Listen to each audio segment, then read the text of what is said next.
The sting of the night air bit at Nangong's scraped knuckles. The metallic tang of blood, hers or theirs, she couldn't be sure, hung heavy in the narrow alley. Each ragged breath was a victory, each throbbing pulse a testament to the fury that still coursed through her veins. She hadn't meant to, but then again, she always meant to. Didn't she? This simmering rage, this need to lash out, it had become as familiar as her own reflection. "Let's go." The voice, quiet yet firm, cut through the haze of her anger. Ainin. Of course, it was Ainin. Always the calm in the storm, the still point in her chaotic world. Nangong didn't turn, her gaze still fixed on the shadowed figure retreating into the darkness. A flicker of something, regret, fear, crossed their face before vanishing completely. Good. Let them be afraid. Let them carry the weight of her fury. "Are you okay?" Ainin's voice was closer now, laced with a concern that grated on Nangong's raw nerves. Okay. Was she ever okay? Was any of this tangled mess of emotions and half-truths and broken promises, ever okay? "Why are you here?" The words were clipped, sharper than she intended. Ainin deserved better than her venom, but she couldn't seem to stop the poison from seeping out. "Screw you. Watch out." The words were directed at the retreating figure, but a part of her knew they were aimed at Ainin too, at anyone who dared to get close enough to witness the wreckage of her life. Turning, she finally met Ainin's gaze. In the dim light of a flickering street lamp, Ainin's face was a study in composure, a stark contrast to the turmoil raging within Nangong. But beneath the surface, she saw something else, a flicker of understanding, a hint of the weariness that came with carrying the burdens of others. It was a look Nangong knew all too well. She allowed Ainin to guide her away from the alley, her steps unsteady, her body aching with a mixture of pain and exhaustion.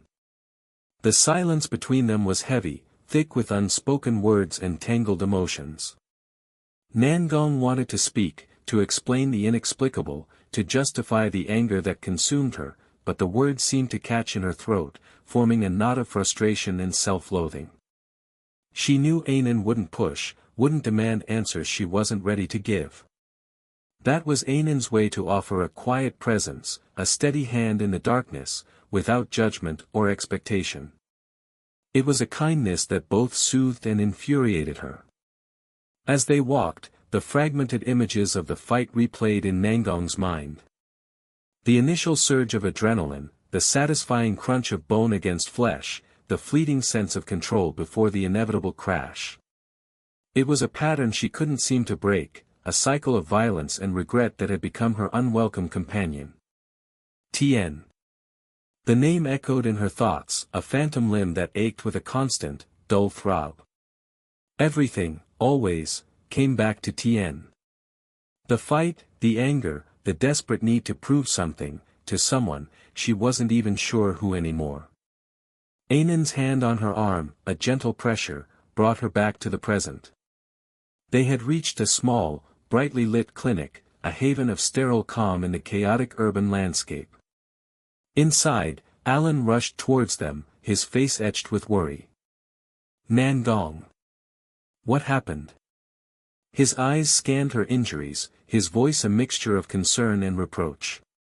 He didn't wait for an answer, already bustling around, gathering antiseptic and bandages. Nangong felt a wave of exhaustion wash over her. She didn't want to explain, didn't want to relive the events of the night. She just wanted to disappear, to fade into the anonymity of the city, to escape the weight of her own self-destruction. "It's nothing," she mumbled, the words barely audible above the clatter of medical supplies. Alan shot her a look that spoke volumes. He knew it wasn't nothing. He always knew. He saw through her carefully constructed facade of indifference, saw the cracks in her armor, the vulnerability she desperately tried to conceal. He saw her, truly saw her, and that was more terrifying than any physical pain. Ainin intervened, her voice calm and reassuring, explaining the situation to Alan, smoothing over the rough edges of Nangong's silence. It was a skill Anan possessed, a talent for navigating the treacherous waters of human emotion. While Alan tended to her wounds, Nangong's thoughts drifted back to Shirin. Shirin, with his easy charm and his carefully guarded secrets. Shirin, who had promised her the world and then left her with nothing but shattered dreams and a heart full of bitterness. Was tonight's fight about him? About Tien? About the gnawing emptiness that had taken root inside her and refused to let go? She didn't know. Perhaps it was about all of it, a culmination of past hurts and present anxieties, a volatile cocktail of emotions that had finally exploded. Later, after Alan had patched her up and Anan had seen her safely home, Nangong found herself alone in the quiet darkness of her apartment. The city lights filtered through the window, painting the room in a mosaic of shadows and light. She thought about Ji, Sichu, Miss He, Jinxie, Gushi Ching, the faces of her friends and colleagues, each one a reminder of the complicated web of relationships that bound her to this place, to this life. They cared about her, worried about her, but how could they understand the darkness that lurked within her?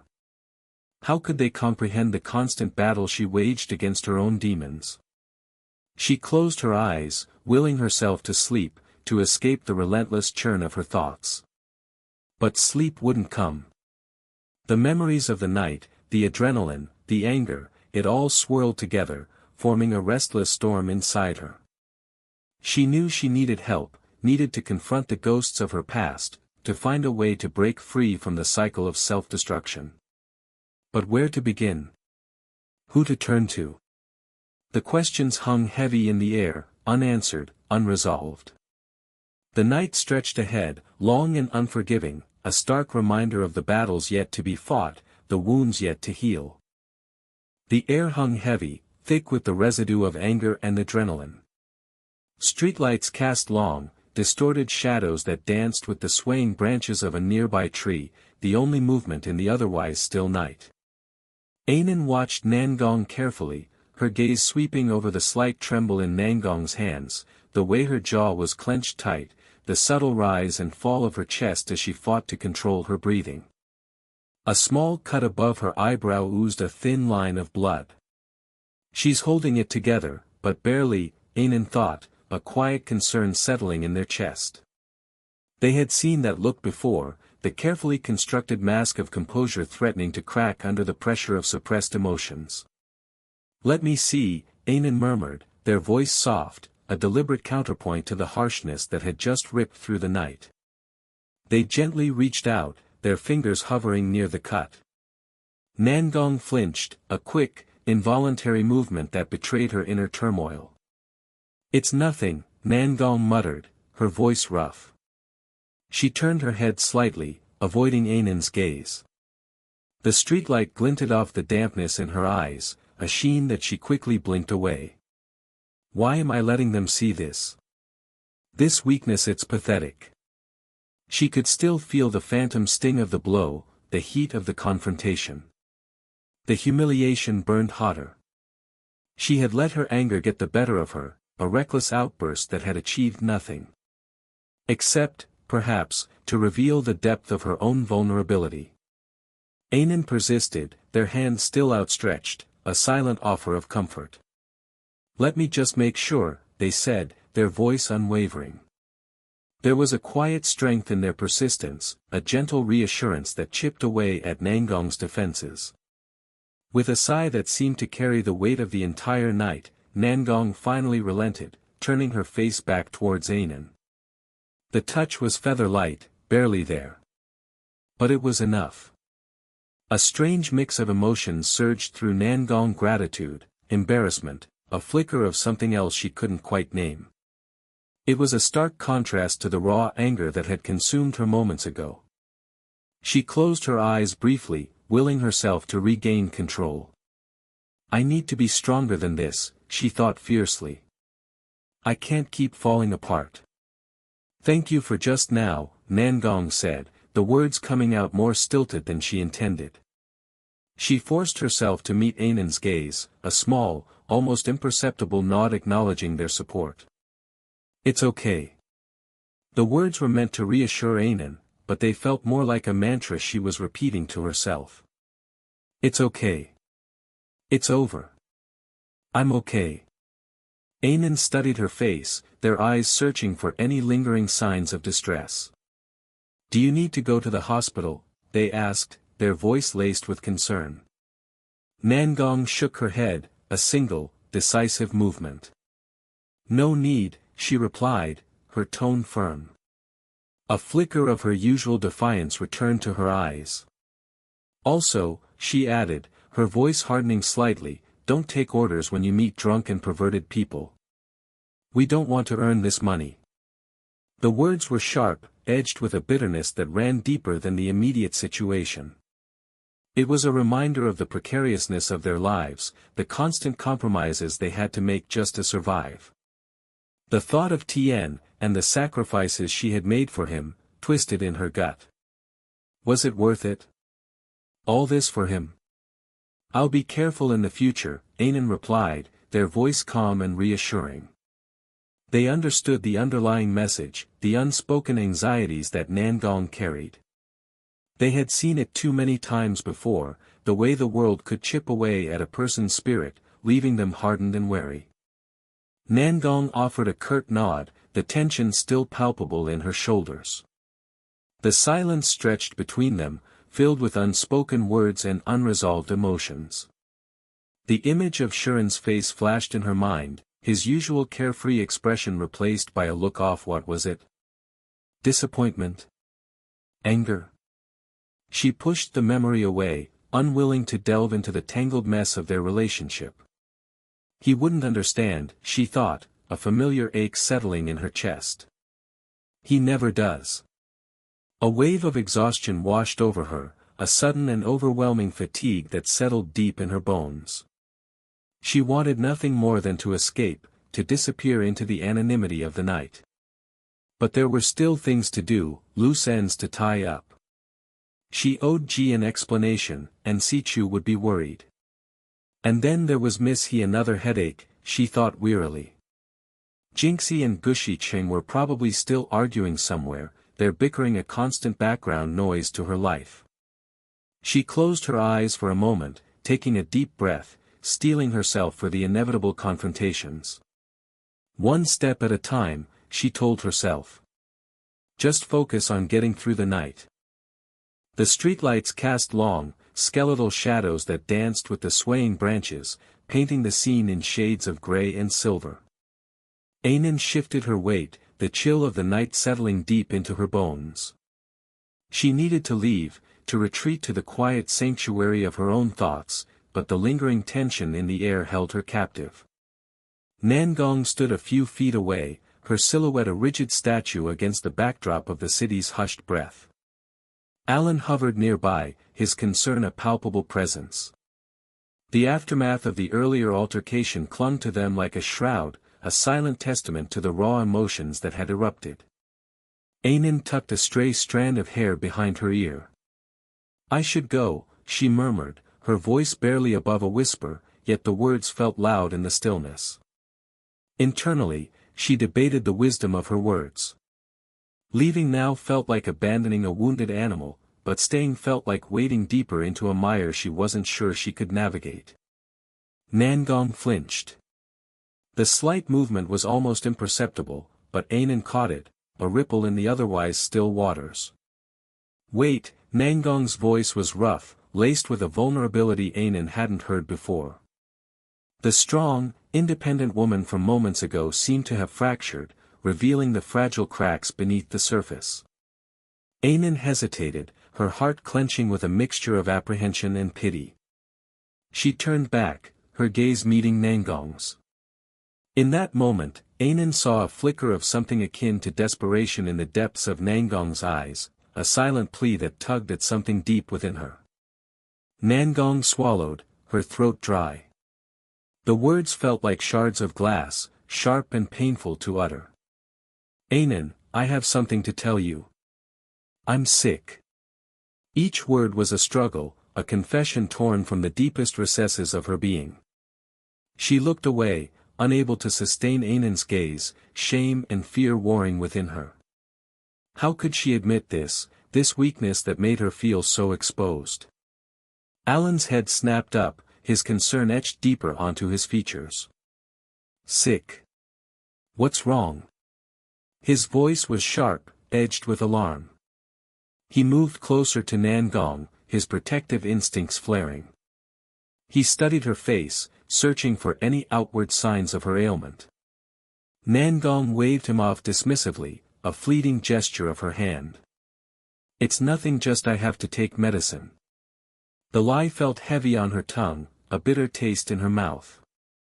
It wasn't the physical ailment that was consuming her, but a deeper, more insidious sickness of the heart. Ainan watched the exchange, her mind racing. Medicine? What kind of medicine? Her thoughts spiraled, conjuring images of hospitals, of chronic illnesses, of a fragility she hadn't associated with the vibrant, independent woman before her. She wanted to press further, to demand answers, but something held her back. A sense of respect for Nangong's privacy, a flicker of understanding that there was more to this than met the eye.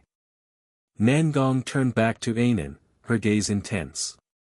But you're not my medicine. The words hung in the air, thick with unspoken meaning. Nangong's breath hitched, her chest tightening with the weight of her confession. When someone is sick, he needs to take medicine and recover. Her voice trailed off, the words catching in her throat. She closed her eyes briefly, as if gathering the strength to continue. But for me, I always need you. The confession hung in the air, heavy and suffocating. Ainan felt a jolt, a shockwave that resonated through her very core. She stared at Nangong, her mind struggling to process the words, the implications. Need? What did that mean? Was it the desperate plea of a friend, clinging to a source of comfort? Or was it something more? The thought sent a shiver down her spine. Alan, too, seemed stunned into silence. He looked from Nangong to Ainan, his confusion mirroring her own. The air crackled with unspoken questions, with the weight of emotions left unsaid. Nangong took a shaky breath, the silence stretching, unbearable. Tien Shuren, the names were whispers, ghosts of past relationships, of wounds that hadn't healed. Each syllable was a reminder of her emotional baggage, of the tangled web of her past. Her fingers clenched and unclenched at her sides. They're not you. Her voice was barely audible, yet the words carried the weight of 1,000 unspoken confessions. Ainan felt a pang of empathy, a sharp understanding of the loneliness that emanated from Nangong. She had seen glimpses of it before, masked beneath layers of bravado and independence. The realization settled heavily in her chest, a dull ache that mirrored the hollowness in Nangong's eyes. She thought of Ji, of Sichu, of Miss He, of Jinxie, of Gushi Ching, all the people in Nangong's life, yet none seemed to fill the void she carried within her. I never thought of you as a replacement, Nangong continued, her voice gaining strength, a newfound resolve hardening her gaze. You are a living person. You are Lu Ainan. She paused, her eyes searching Ainan's, seeking reassurance, understanding. I mean it. I like you. The words, stark and unequivocal, landed like a bombshell. Ainan felt her breath catch in her throat, her mind reeling. Like. The word echoed in her ears, bouncing off the walls of her heart. She had suspected, had sensed the undercurrent of something more in their interactions, but hearing it spoken aloud, so raw and vulnerable, was a different matter entirely. She struggled to find words, to formulate a response, but her thoughts were a jumbled mess. The night air seemed to thicken, charged with the unspoken emotions swirling between them. The distant hum of the city faded into the background, the only sound the erratic beating of Ainan's heart.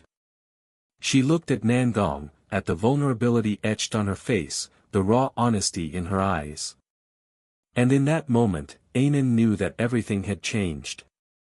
The lines had blurred, the boundaries shifted, and the path ahead was shrouded in uncertainty.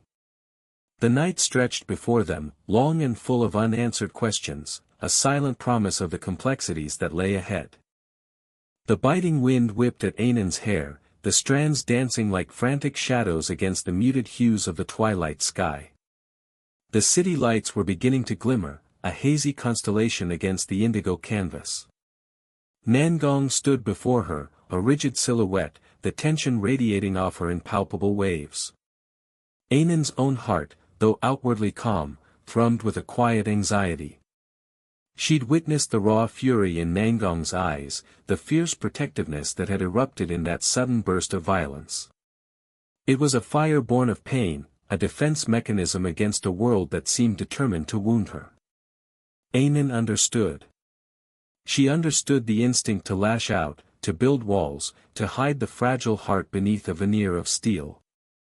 Nangong's silence was a heavy blanket, suffocating the air between them. Ainan watched her, searching for a flicker, a sign, anything to bridge the chasm that had opened. She knew words were inadequate, flimsy constructs against the weight of unspoken emotions. Yet, silence, too, could be a weapon. And so, she spoke, her voice soft, a gentle counterpoint to the wind's harsh whisper. I know you may not believe me now. The words hung suspended, fragile as snowflakes in the gathering dusk. Nangong didn't respond, her gaze fixed on some distant point beyond Ainan's shoulder. Ainan swallowed, a knot forming in her throat. It's okay, she continued, her voice gaining a thread of steel, a quiet determination. I'll always be by your side until you believe me. The internal turmoil warred within Nangong. Sharon's face, etched with that familiar blend of pain and defiance, flashed before her eyes. Tian's name, a bitter taste on her tongue, echoed in the hollow chambers of her heart. She wanted to believe Ainan. A part of her, starved for connection, for understanding, yearned to reach out, to grasp the offered hand. But another part, the part that had been bruised and battered by betrayal and loss, recoiled, whispering warnings against vulnerability. Trust was a luxury she couldn't afford, a fragile vase shattered too many times. Ainan's words, however, resonated deeper than she cared to admit. They were a balm on the raw wounds of her spirit, a flicker of warmth in the icy landscape of her heart. She had pushed everyone away, built walls so high, so impenetrable, that she'd almost forgotten what it felt like to be seen, to be understood. Ainan's quiet strength, her unwavering presence, chipped away at the fortress she'd constructed around herself. A sigh escaped Nangong's lips, a tremor that betrayed the turmoil within. She finally met Ainan's gaze, her own eyes clouded with a mixture of pain and uncertainty. She began, her voice raspy, the words catching in her throat. She stopped, unable to articulate the tangled web of emotions that threatened to unravel her. The memories of the past, the ghosts of broken promises, whispered in her ear, urging her to retreat, to rebuild the walls, to protect herself from further hurt. Ainan simply nodded, a silent acknowledgement of the unspoken struggle. She understood. She didn't push, didn't demand explanations or declarations. She simply offered her presence, a silent promise of support, a beacon in the gathering darkness. The silence stretched between them, no longer heavy with tension, but filled with a quiet understanding. Finally, Nangong broke the silence, her voice barely a whisper. Get home safe. The words were simple, almost mundane, yet laden with an unspoken weight. They were a dismissal, yes, but also a plea, a fragile thread of connection she wasn't ready to sever completely. Ainan returned the sentiment, a gentle smile gracing her lips. You too. She watched as Nangong turned and walked away, her silhouette merging with the shadows. A pang of concern resonated within her, a quiet echo of the turmoil she'd witnessed. Nangong's journey was far from over, the path ahead fraught with uncertainty and unresolved pain. But Ainan knew, with a certainty that settled deep within her bones, that Nangong possessed a strength, a resilience, that would eventually guide her through the darkness. The events of the day replayed in Ainan's mind like a disjointed film reel. Alan's worried face, his frantic attempts to stem the flow of blood from Nangong's wound. The murmurs of the other girls Ji, Sichu, Miss He, Jinxie, their voices a mixture of shock and concern. Gushi Chang's stoic presence, his eyes betraying a flicker of something unreadable. And then, the explosive confrontation, the raw fury in Nangong's eyes, the way she'd lashed out, her pain spilling over, engulfing everything in its path. Ainan closed her eyes, drawing a deep breath, the crisp night air filling her lungs. She knew the road ahead wouldn't be easy. Nangong's emotional scars ran deep, intertwined with the tangled threads of her past, her relationships with Tien and Shuren, the unresolved conflicts that haunted her present. But Ainan was prepared to walk alongside her, to offer a steady hand, a listening ear, a silent promise of unwavering support. She had her own battles to fight, her own demons to conquer. But for now, her focus was on Nangong, on the fragile hope that flickered beneath the surface of her pain. As Ainan made her way back, the city lights blurring into a kaleidoscope of colors, she couldn't shake the feeling that this was just the beginning. The surface had been scratched, the hidden tensions brought to light, but the true depth of the conflict, the tangled web of emotions that bound them all together, remained unexplored. She thought of Tien, a phantom presence casting a long shadow over Nangong's life. She thought of Shuren, the man who held Nangong's heart captive, a prisoner of their shared past. And she thought of herself, caught in the crossfire of their unspoken desires and unresolved pain. The night held a promise of change, a whisper of impending storms. The air crackled with an unspoken tension, a premonition of the challenges that lay ahead. The fluorescent lights hummed, a monotonous soundtrack to the persistent ache in Nangong's shoulder.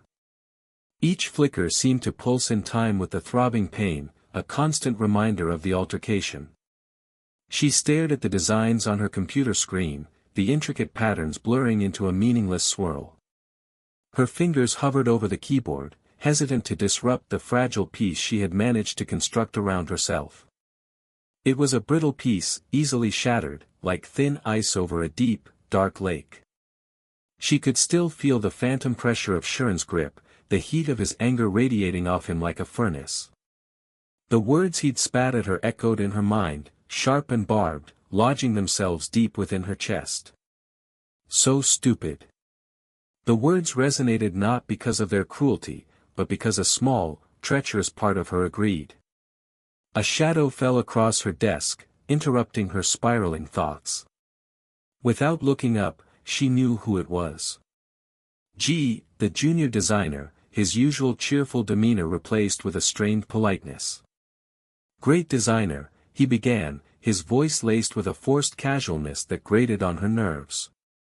She could almost hear the unspoken, but hanging in the air. "You need to get off work. It's late." Nangong's fingers tightened on her mouse, the plastic creaking softly. She knew he meant well, but his concern felt like a judgment. An unwelcome reminder of her own failings. "I can't go back yet," she replied, her voice flat, devoid of any emotion. Inside, a tempest raged. She wanted to scream, to lash out, to tell him to mind his own business. But the exhaustion that weighed her down like a lead blanket prevented any outburst. She simply didn't have the energy for another confrontation. Ji shifted his weight from one foot to the other, his discomfort palpable. "But your shoulder," he stammered, gesturing vaguely towards the sling supporting her arm. "Shouldn't you be resting?" His concern, while genuine, felt intrusive. She hated this forced vulnerability, this dependence on others. She'd always prided herself on her self-sufficiency, her ability to weather any storm alone. But now, here she was, broken and battered, relying on the pity of her colleagues. "It's fine," she insisted, her voice clipped. "I need to finish this." The lie tasted bitter on her tongue. She wasn't fine. She was far from it. The physical pain was nothing compared to the dull ache in her heart, the gnawing emptiness that threatened to consume her. Ji hesitated for a moment, his mouth opening and closing like a fish out of water. He clearly wanted to say more, but thought better of it. Finally, he sighed, a sound laden with exasperation. "So stupid," he muttered under his breath, shaking his head. "You'll always be single." The words, though seemingly innocuous, struck a nerve.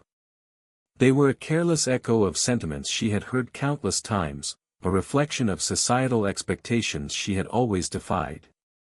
But now, in her weakened state, they pierced through her carefully constructed defenses. A wave of nausea washed over her. She gripped the edge of her desk, her knuckles turning white. The office seemed to tilt, the fluorescent lights blurring into streaks of blinding white. Single.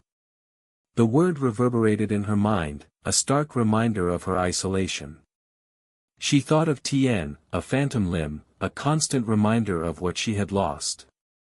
And then Shuren, a fresh wound, throbbing with pain and regret. She had pushed them both away, convinced that her independence was her strength. But now, in the echoing silence of her office, she wondered if it was actually a curse. She closed her eyes, willing herself to breathe. She needed to escape, to find a place where she could unravel without being observed. The weight of everything, the pressure at work, the fight with Shuren, the lingering grief for Tien pressed down on her, threatening to suffocate her. The memory of Ainan's calm presence flashed through her mind, a beacon of hope in the encroaching darkness. Ainan, with their quiet strength and unwavering support. She had always been there, a silent observer, offering a comforting presence without demanding explanations. Nangong had confided in Ainan about Tien, sharing the burden of her grief, and Ainan had listened without judgment, offering solace in their shared silence. Now, more than ever, she needed that quiet strength, that unspoken understanding. She imagined Ainan's hand on her shoulder, the gentle pressure a reassuring anchor in the storm. She needed that anchor. She needed to talk, to confess, to unravel the tangled mess of emotions that threatened to drown her. The thought of Alan also flitted across her mind. His concern, though sometimes overbearing, was undeniably genuine. He had been there after the altercation with Shuren, his worry etched on his face, his hand hovering over her injured shoulder. He had insisted on taking her to the hospital, fussing over her like a mother hen. She had pushed him away then, too proud to admit her vulnerability. But now, the memory of his concern brought a strange comfort. Perhaps, just perhaps, she wasn't as alone as she felt. She opened her eyes, the office coming back into focus. Ji was gone, leaving her alone with the hum of the fluorescent lights and the ghosts of her own making. She knew she couldn't stay here, trapped in this sterile box, suffocating under the weight of her own thoughts. She needed to find Ainan. She needed to talk to Alan. She needed to confront the tangled web of her relationships, to unravel the knots that bound her to the past. She needed to face her own demons, to acknowledge the fear and loneliness that gnawed at her soul. She gathered her things, the movement slow and deliberate. Each small action felt like a monumental effort. She slung her bag over her good shoulder, wincing at the twinge of pain.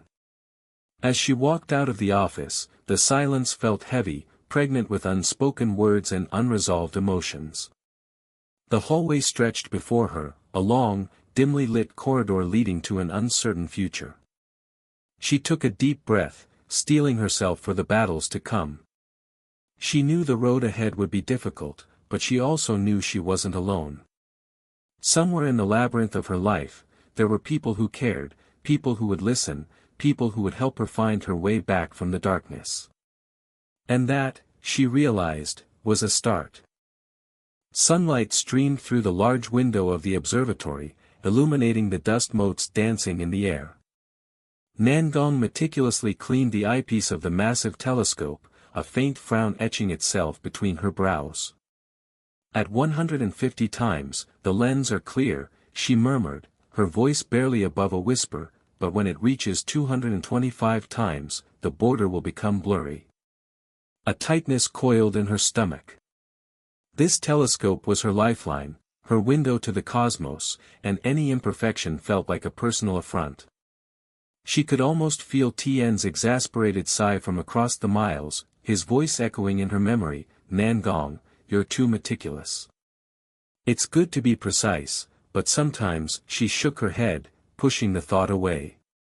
Tien wasn't here. He wouldn't be here. Not anymore.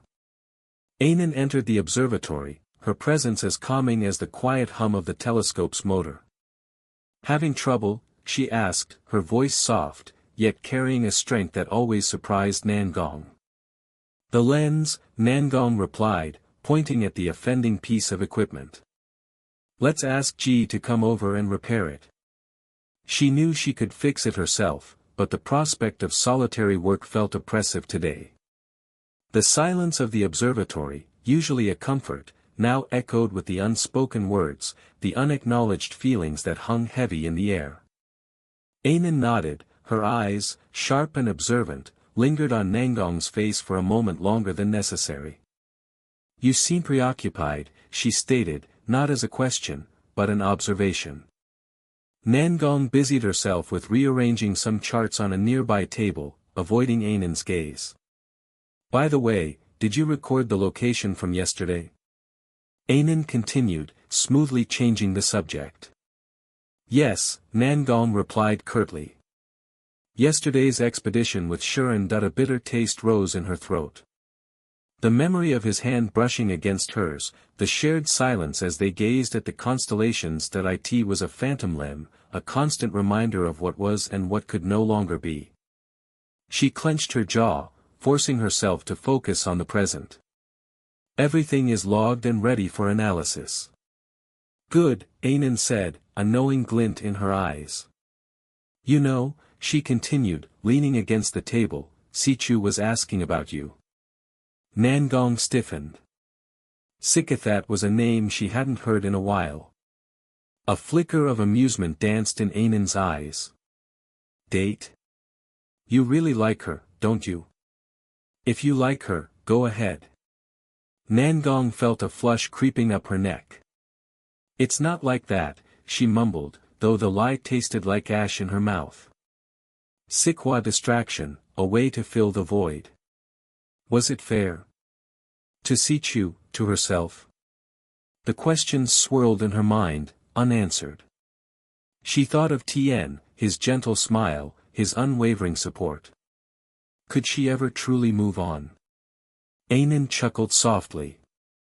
"You remind me of myself sometimes," she confessed, a rare glimpse of vulnerability in her usually composed demeanor.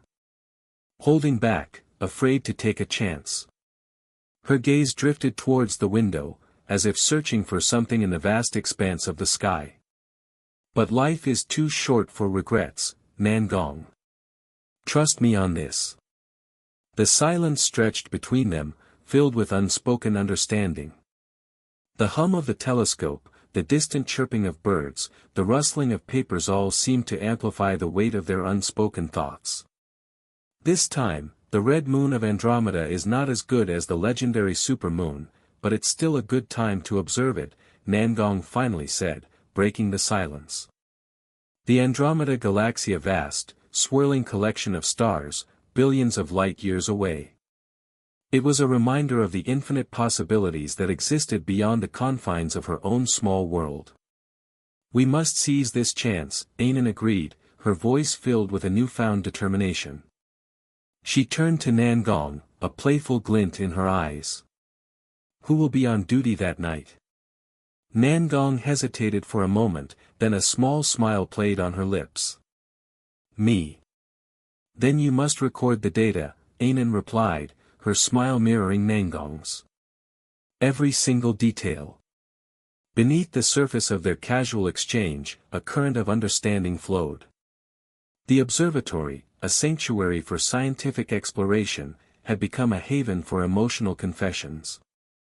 The shared burden of unspoken feelings, the weight of past relationships, and the tentative steps towards a future yet unknown, hung heavy in the air.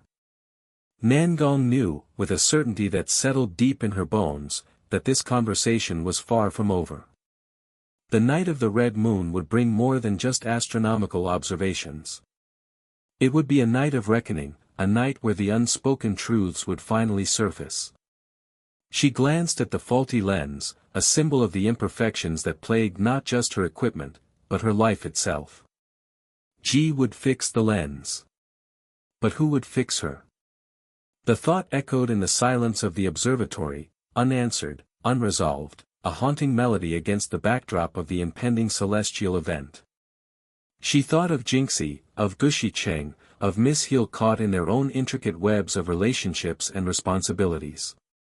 Were they too grappling with their own silent battles? The weight of the world, both cosmic and personal, pressed down on her.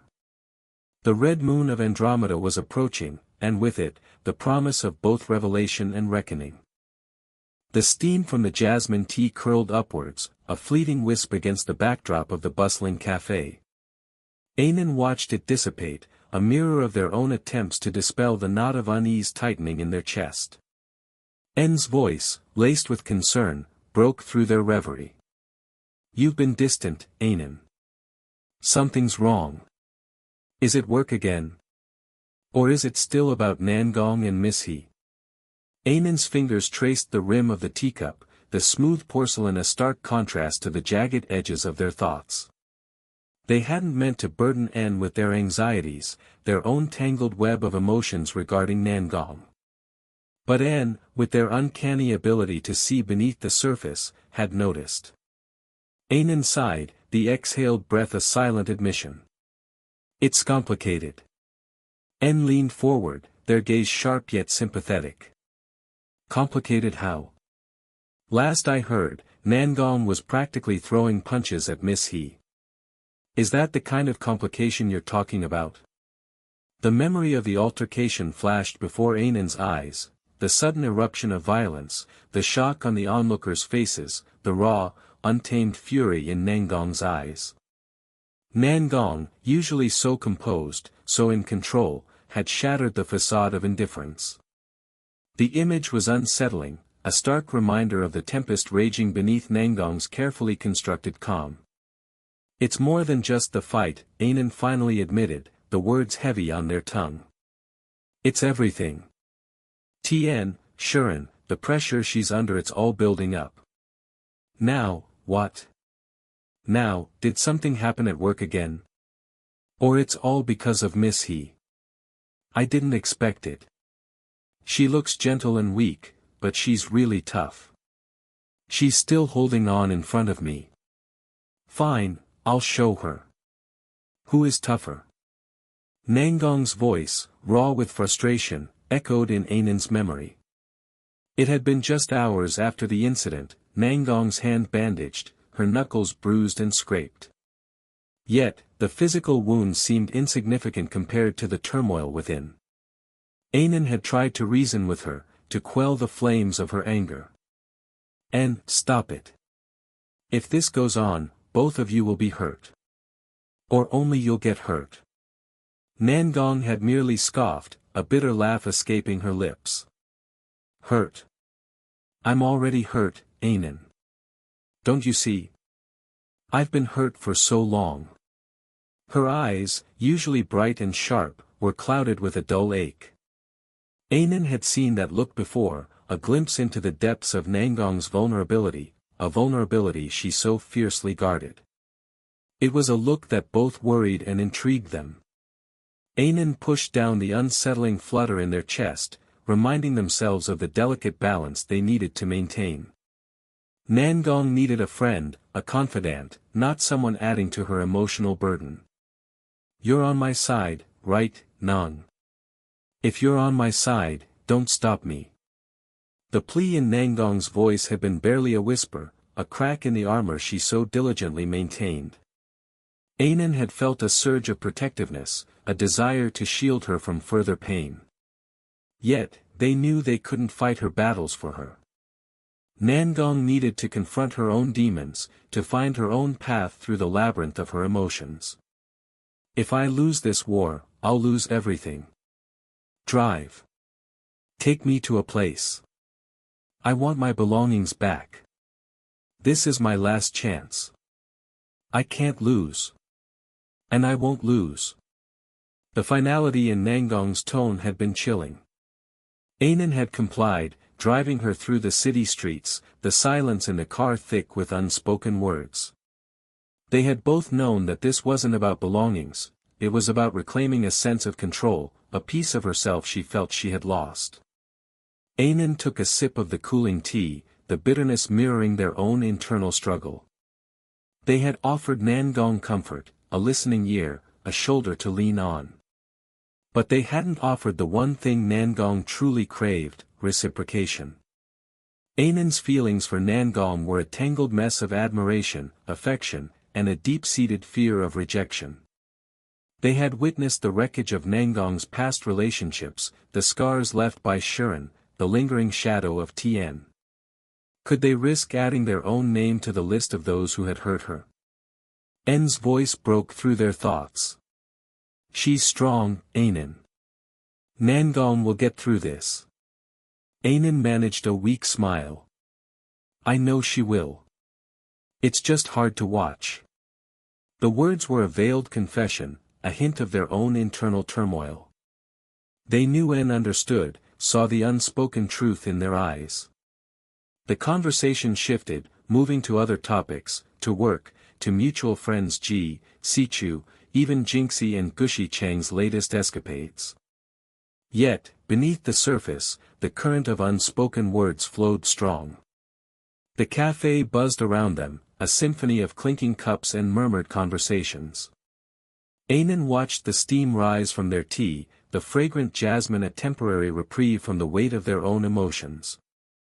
They knew Nangong would eventually find her way, that her resilience would carry her through. But what about them? Could they continue to stand on the sidelines, a silent observer of Nangong's life, or would they finally gather the courage to step into the arena, to confront their own feelings, to risk everything for a chance at something real? The question hung heavy in the air, unanswered, a silent promise of future confrontations, both internal and external. The cafe, the tea, the conversation, it was all a temporary distraction, a fleeting moment of calm before the storm. Anan knew, with a chilling certainty, that the real battle had yet to begin. And this time, they couldn't afford to remain a passive observer. The low hum of the fluorescent lights buzzed against the quiet backdrop of the office, a sterile counterpoint to the frantic beat of Anan's heart. Each tick of the clock on the wall seemed to amplify the silence, a silence thick with unspoken expectations. Mr. Gushi Cheng, his face etched with an impatient frown, tapped a rhythmic tattoo against his mahogany desk. Sunlight streamed through the blinds, slicing the room into alternating bands of light and shadow, a visual echo of the conflicting emotions churning within Anan. They had anticipated this conversation, rehearsed it countless times in the anxious quiet of the early morning hours, yet now, facing the scrutinizing gaze of their superior, the carefully constructed words seemed to crumble into dust. Why isn't she here yet? Mr. Chang's voice, though calm, carried a sharp edge, a subtle reprimand that pricked at Anan's already frayed nerves. And you, why are you so late? Anan swallowed, the dryness in their throat a physical manifestation of their unease. Their gaze flitted momentarily towards the empty chair beside them, Nangong's absence a gaping void in the sterile office space. There were complications, Anan began, the words tasting like ash in their mouth.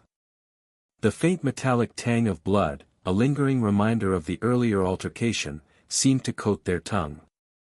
They could still see the flash of anger in Nangong's eyes, the raw, untamed emotion that had erupted so unexpectedly. Had it really only been a few hours since the shouting, the accusations, the stinging slap that had echoed through the sterile corridors of the R&D department? Time seemed to have warped, stretching and compressing in a disorienting dance. Mr. Chang's frown deepened, the lines around his eyes tightening into a mask of disapproval. Complications? What sort of complications could possibly justify this delay? There's no rush to design the product. There's still a long time before the launch. His words, though ostensibly reasonable, held an undercurrent of something colder, a subtle reminder of Ainan's precarious position within the company hierarchy.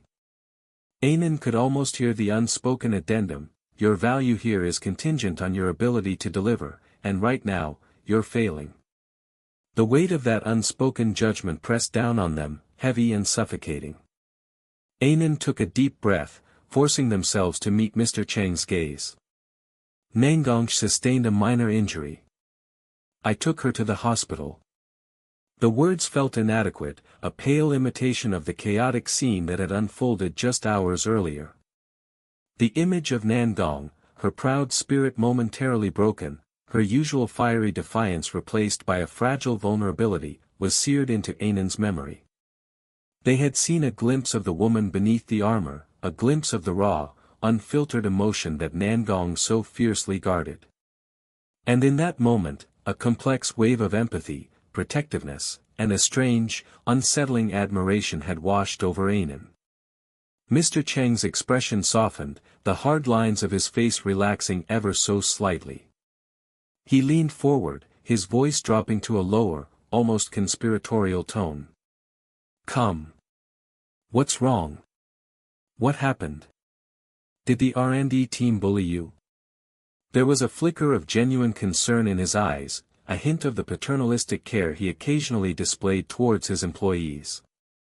Ainan recognized the shift, the subtle change in dynamic from superior to mentor, and a wave of relief washed over them. No, it wasn't the R&D team, Ainan replied, their voice regaining a measure of its usual calm.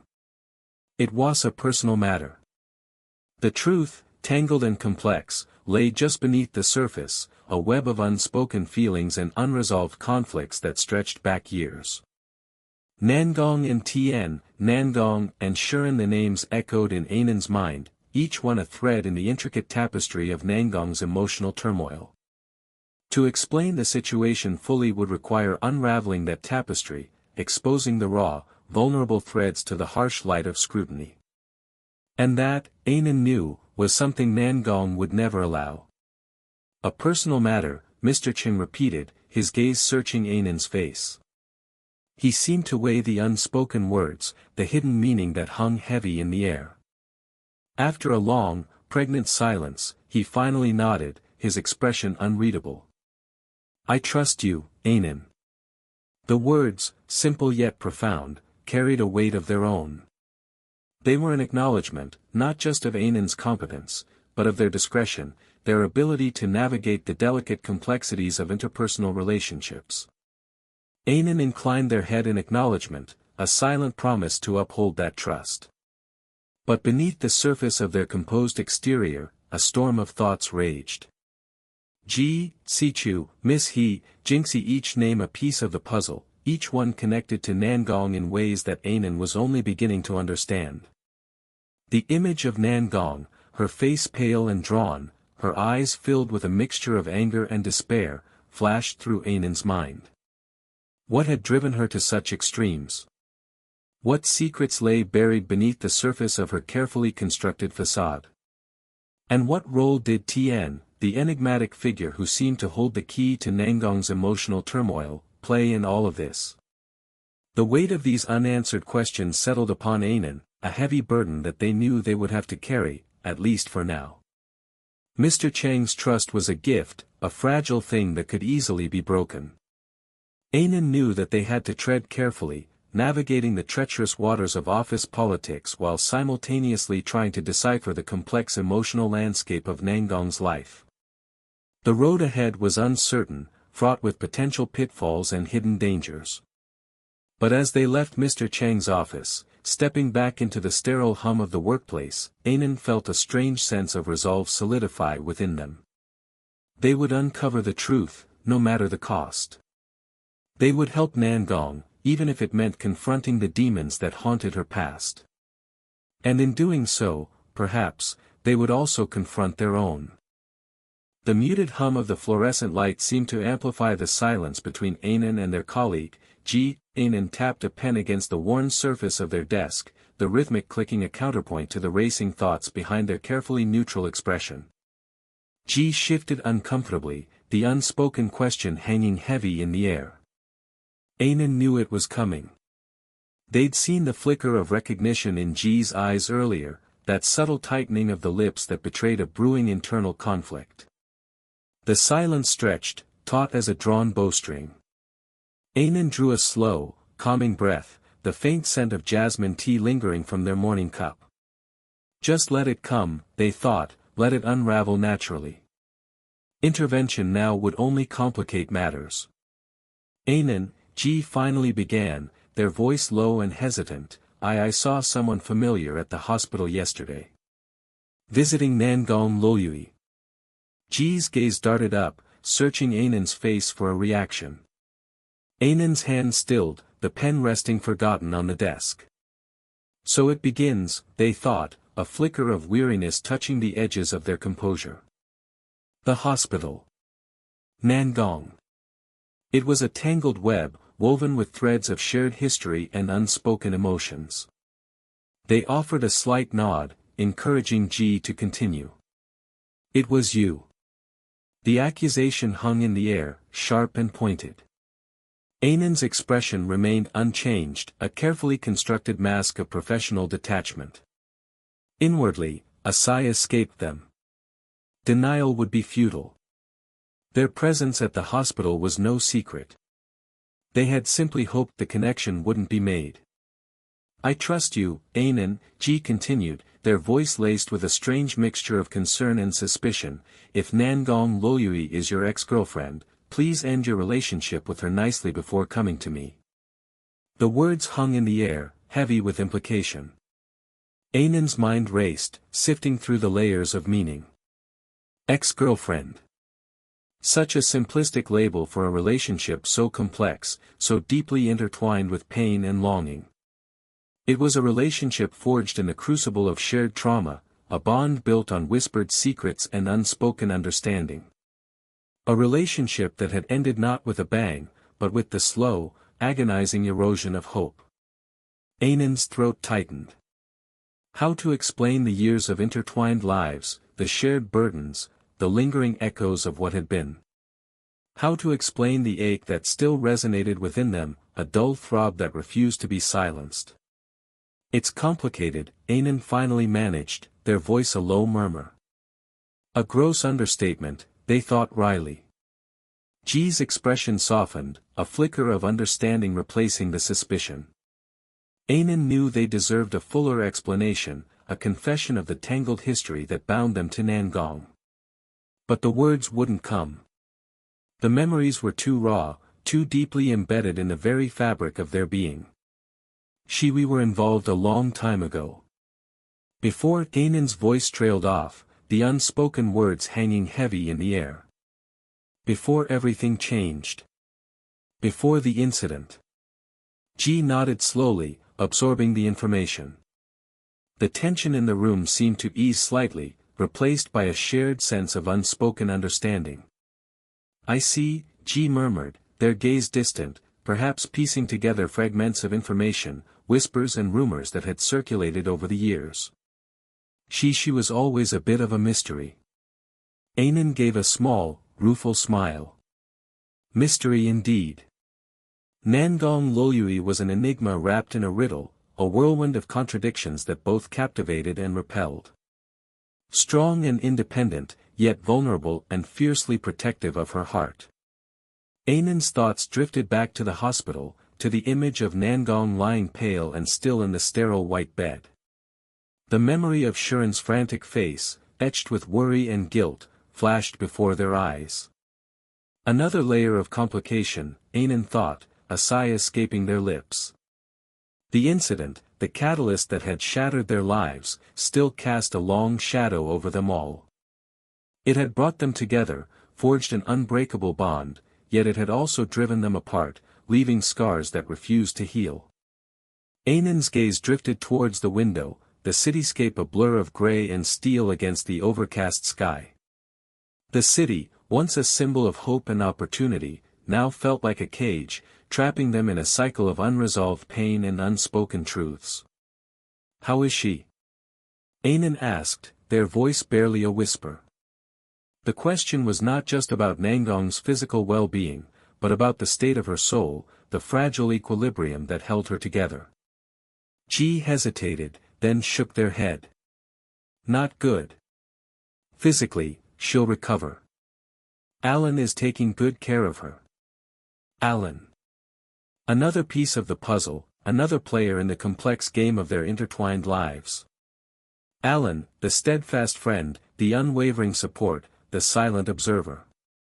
Anan knew Alan harbored feelings for Nangong, a deep, unspoken affection that mirrored their own buried emotions. Another layer of unspoken truths, they thought wearily. But emotionally, Ji's voice trailed off, leaving the sentence unfinished. Anan didn't need them to finish. They knew. Nangong's emotional wounds ran deep, carved into her very being by the events of the past. The incident had shattered her trust, leaving her guarded and wary. Shuren's betrayal had only deepened the wounds, adding another layer of pain to the already fractured landscape of her heart. Tien, Anan began, the name a whisper on their lips. Tien, the ghost that haunted their shared past, the missing piece of the puzzle. Tien, whose absence was a constant, aching reminder of what they had lost. Ji's expression darkened, a shadow passing over their face. "Don't," they said softly, their voice laced with warning. "Don't go there, Anan. Not now." Anan nodded, understanding. Some wounds were too deep to probe, some truths too painful to unearth. They fell silent again, the weight of unspoken words pressing down on them. Later, Anan thought, we will have to confront it all. The truth, the pain, the lingering ghosts of the past. But not now. Now, they needed to focus on Nangong, on helping her navigate the treacherous currents of her own emotional turmoil. The faint hum of the fluorescent lights filled the silence, a constant, insistent reminder of the world outside, a world that continued to spin even as their own lives seemed to be suspended in a state of perpetual uncertainty. Anan closed their eyes, drawing a slow, steadying breath. The scent of jasmine tea, faint but persistent, offered a small measure of comfort. One step at a time, they thought, one truth at a time. The road ahead was long and arduous, fraught with peril and uncertainty. But they would face it, together. For Nangong, for themselves, for the fragile hope of healing and redemption.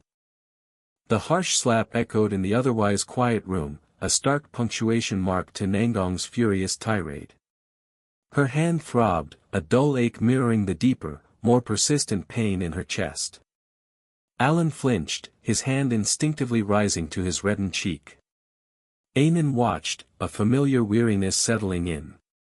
It wasn't the first time she'd witnessed Nangong's volatile temper, a tempestuous storm brewing beneath a surface of icy control. Anan's own hand tightened around the mug of lukewarm tea, the ceramic a grounding presence in the swirling emotional currents of the room. Another storm, she thought, the words a silent sigh in her mind. And another night spent picking up the pieces. Nangong stood rigid, her breath coming in short, sharp bursts. She could see the hurt in Alan's eyes, a flicker of betrayal mingling with the physical sting. A wave of shame washed over her, hot and prickly. He didn't deserve that, a small voice whispered in the back of her mind. He's only trying to help. But the words were swallowed by the bitter tide of resentment that still raged within her.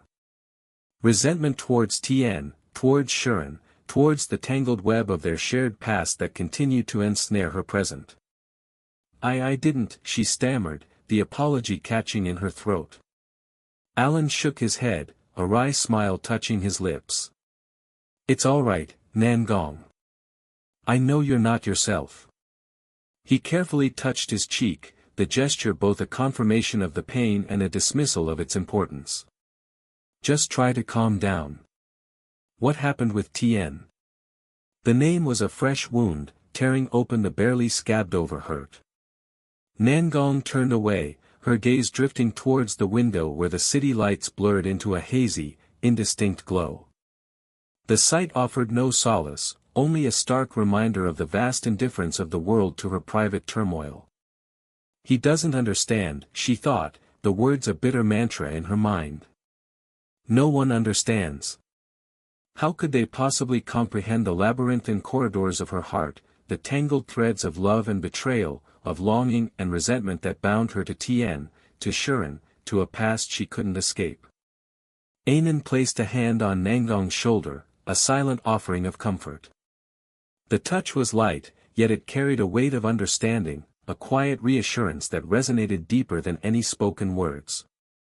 Nangong leaned into the touch, a small crack appearing in the icy facade she'd so carefully constructed. He left, she finally managed, the words barely a whisper. Again. Later, after Alan had left, promising to check on her in the morning, Anan sat with Nangong, a silent vigil in the dimly lit room. The remnants of the earlier storm lingered in the air, a palpable tension that vibrated between them. Anan poured a fresh cup of tea, the fragrant steam curling upwards like a silent prayer. She watched as Nangong took a small sip, her hand trembling slightly. She's breaking, Anan realized, a pang of empathy twisting in her gut. And she doesn't know how to put herself back together. It's always like this, Nangong finally said, her voice hoarse with unshed tears. One step forward, two steps back. I thought things would be different with Shuren. The name hung in the air, heavy with unspoken emotions. Anan remained silent, her presence a steady anchor in the turbulent sea of Nangong's emotions. She knew the story, the tangled history between Nangong and Shuren, the passionate love affair that had ended in heartbreak and betrayal. She also knew about Tien, the shadow that loomed large over their present, a constant reminder of the unresolved past. It's a cycle, she thought, her mind tracing the intricate patterns of their relationships. A cycle of pain and longing, of hope and despair. He says he loves me, Nangong continued, her voice barely audible. But his actions they tell a different story. She closed her eyes, a single tear escaping and tracing a path down her cheek. I don't know what to believe anymore. Anan reached out, her hand covering Nangong's. You need to trust your instincts, she said, her voice soft yet firm. Don't let anyone, not even Shuren, dictate your worth or your happiness. The night wore on, filled with whispered confessions and shared silences. Anan listened patiently as Nangong poured out her heart, the words tumbling out in a torrent of pain and confusion. They talked about Ji, about Sichu, about Miss He and Jinxie, about the myriad of other characters whose lives intersected with their own, each adding another layer of complexity to the already intricate tapestry of their relationships. They talked about Gushicheng, and the traumatic event that had scarred them all, leaving invisible wounds that continued to fester beneath the surface. Anan offered no easy solutions, no platitudes or empty promises. She simply listened, her presence a steady beacon of support in the darkness. As dawn approached, a fragile calm settled over the room. Nangong's tears had subsided, replaced by a quiet exhaustion. The storm had passed, leaving behind a sense of emptiness, a void that needed to be filled. Anan knew that the road ahead would be long and difficult, fraught with challenges and uncertainties. Nangong still had to confront her feelings for Tien, to reconcile her past with Shuren, to find a way to heal the wounds that continued to bleed. But for now, in the quiet stillness of the early morning, there was a flicker of hope, a fragile promise of a new beginning. The hum of the engine filled the quiet night, a low thrum vibrating through the floorboards of the car. Anan gripped the steering wheel, the leather cool beneath their fingertips, a stark contrast to the tension tightening in their chest. They glanced at the figure beside them, Shuren, his face obscured by the shadows cast by the flickering streetlights. The silence between them stretched thin and brittle, punctuated only by the rhythmic swoosh of the windshield wipers against the light drizzle. He hasn't said a word since he got in the car. Anan thought, their gaze fixed on the road ahead, the winding path illuminated by the car's headlights. What's going through his mind right now? So much has changed. Sharon's silence was a heavy weight in the confined space. He stared out the window, the passing scenery a blur of muted colors. His own reflection superimposed itself onto the glass, a ghostly image of the man he used to be. The words he'd spoken earlier, the accusations he'd hurled, echoed in his mind. He'd lashed out, driven by the gnawing emptiness that had become his constant companion. Why did I say those things? Why did I push her away? He clenched his jaw, the muscles in his face tight. He could still feel the sting of Anan's calm, steady gaze, a silent reproach that cut deeper than any angry retort. Why haven't we arrived yet? Sharon finally spoke, his voice raspy, barely above a whisper. The question hung in the air, heavy with unspoken meaning. Anan's grip on the steering wheel tightened imperceptibly. He knows exactly where we are. They thought, choosing their words carefully. Is this the way back to the city? Sharon's voice held an edge of suspicion, a flicker of the old Sharon, the one who always had a plan, always in control. Calm down, Anan replied, their voice soft but firm, I won't hurt you. When the time is up, I'll send you back right away. The car slowed as they approached a familiar gate, the wrought iron twisting into intricate patterns against the night sky. Sharon's breath hitched. He recognized the place. It was the outskirts of the city, a place he hadn't been in years, a place tied to memories he'd tried to bury. Where are you going? Stop the car. Sharon's voice was sharp, laced with panic. The memories, once buried, now clawed at the edges of his consciousness, threatening to overwhelm him. No, not here. Not this place. Anan stopped the car, the sudden silence amplifying the pounding in Sharon's chest. Anan, he began, his voice trembling, a plea in his eyes, help me. The words spilled out, raw and desperate. He felt a tear trace a path down his cheek, a single drop betraying the carefully constructed facade he'd maintained for so long. I'm falling apart. Anan turned to him, their eyes filled with a mixture of concern and understanding. They reached out a hand, a silent offer of comfort. Before they could speak, a shrill ringing pierced the quiet of the night. It was Sharon's phone, abandoned on the dashboard, vibrating insistently. Anan picked up the phone, glancing at the caller ID. It was Nangong. Why is she calling him now? A knot of unease formed in their stomach. They answered, putting the phone on speaker. Sharon, where are you? Nangong's voice, usually strong and assured, was laced with anxiety. I need to talk to you. Before Anan could respond, another voice, frantic and breathless, cut through the line. It was Alan. Anan, is Sharon there? Something happened to she. Go find Gussie Chong now. We need to save her. Okay. The line went dead. The air in the car thickened, the weight of the unspoken words pressing down on them. Anan's hand tightened around the phone, their knuckles white. Sharon stared blankly ahead, the news hitting him like a physical blow. She Gussie Chong, the names echoed in his mind, tangled with a web of guilt and regret. He felt a wave of nausea wash over him, the familiar taste of fear rising in his throat. It's happening again. The past is catching up.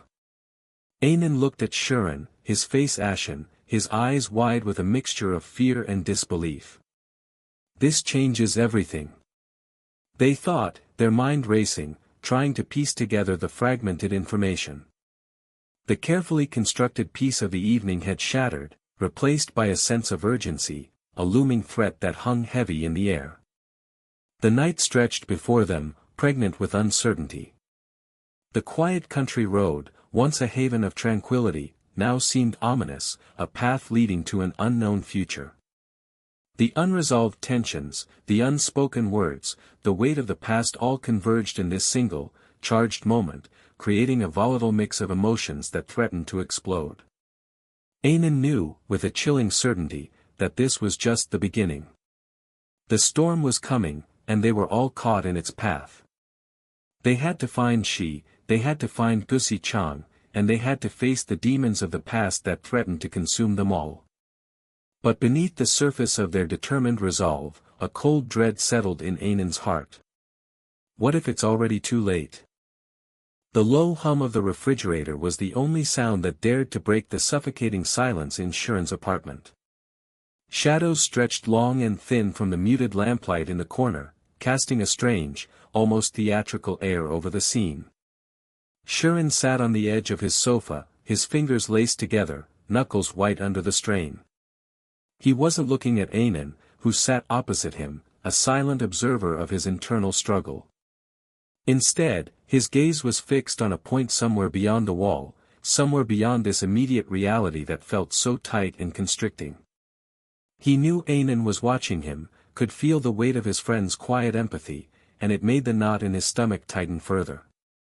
He was used to being the strong one, the composed one, the one who offered solutions, not the one drowning in a sea of his own making. Anan watched him, his usual calm demeanor laced with a touch of concern. The air hung heavy with unspoken words, with the ghosts of past conversations and present anxieties. Sharon's usual sharp edges seemed to have softened, blurred by a weariness that went beyond the physical. Anan could almost see the gears turning in his friend's mind, the relentless replaying of events, the agonizing search for answers that offered no solace. He wished he could offer something more tangible than his presence, something that could truly ease the burden Sharon carried. She didn't mean it, Sharon finally said, the words a low rumble that barely broke the silence. He wasn't sure if he was trying to convince Anan or himself. The thought of Nangong's outburst, the raw pain in her voice, echoed in his ears. He knew her anger was a shield, a desperate attempt to protect herself from the vulnerability of her own feelings. But the shield had sharp edges, and it had cut him deeply. Anan simply nodded, his gaze steady and unwavering. He knew the complexities of Sharon and Nangong's relationship, the tangled web of past hurts and present misunderstandings. He knew there was more to the story than the angry words and accusations. There was a history there, a shared trauma that bound them together even as it threatened to tear them apart. "It's Tien, isn't it?" Anan asked softly, the question hanging in the air between them. Sharon flinched, the name a fresh wound. He closed his eyes briefly, a wave of fatigue washing over him. "It always comes back to him," he muttered, his voice tinged with bitterness. The unspoken specter of Tien hung over them, a constant reminder of the past they both struggled to escape. The betrayal, the loss, the lingering sense of injustice, it was a weight they both carried. "She needs time," Anan said, his voice gentle but firm. "She needs to process everything." Sharon let out a harsh laugh, the sound devoid of humor. "Time," he repeated. "How much time? How much time before she realizes she's punishing me for something I didn't do?" Anan didn't respond immediately. He knew there were no easy answers, no magic words that could erase the pain or mend the fractured trust. "You both need to talk," he said finally, his voice laced with a quiet urgency. "You need to face this together, not apart." He knew it wouldn't be easy.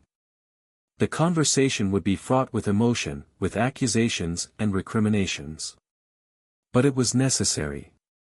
It was the only way to break the cycle of pain and misunderstanding. Suddenly, the insistent ringing of Sharon's phone shattered the fragile peace. He glanced at the screen, his heart sinking as he saw the name flashing. It was one of his team members, his voice tight with urgency. "Something happened to Zixi. Boss, there's trouble. Something happened to Miss Heath." The words hit Sharon like a physical blow. He felt a surge of adrenaline, the sudden shift from internal turmoil to external crisis leaving him momentarily breathless. "What happened?" he demanded, his voice sharp and edged with fear. His mind raced, conjuring up 1,000 different scenarios, each more terrifying than the last.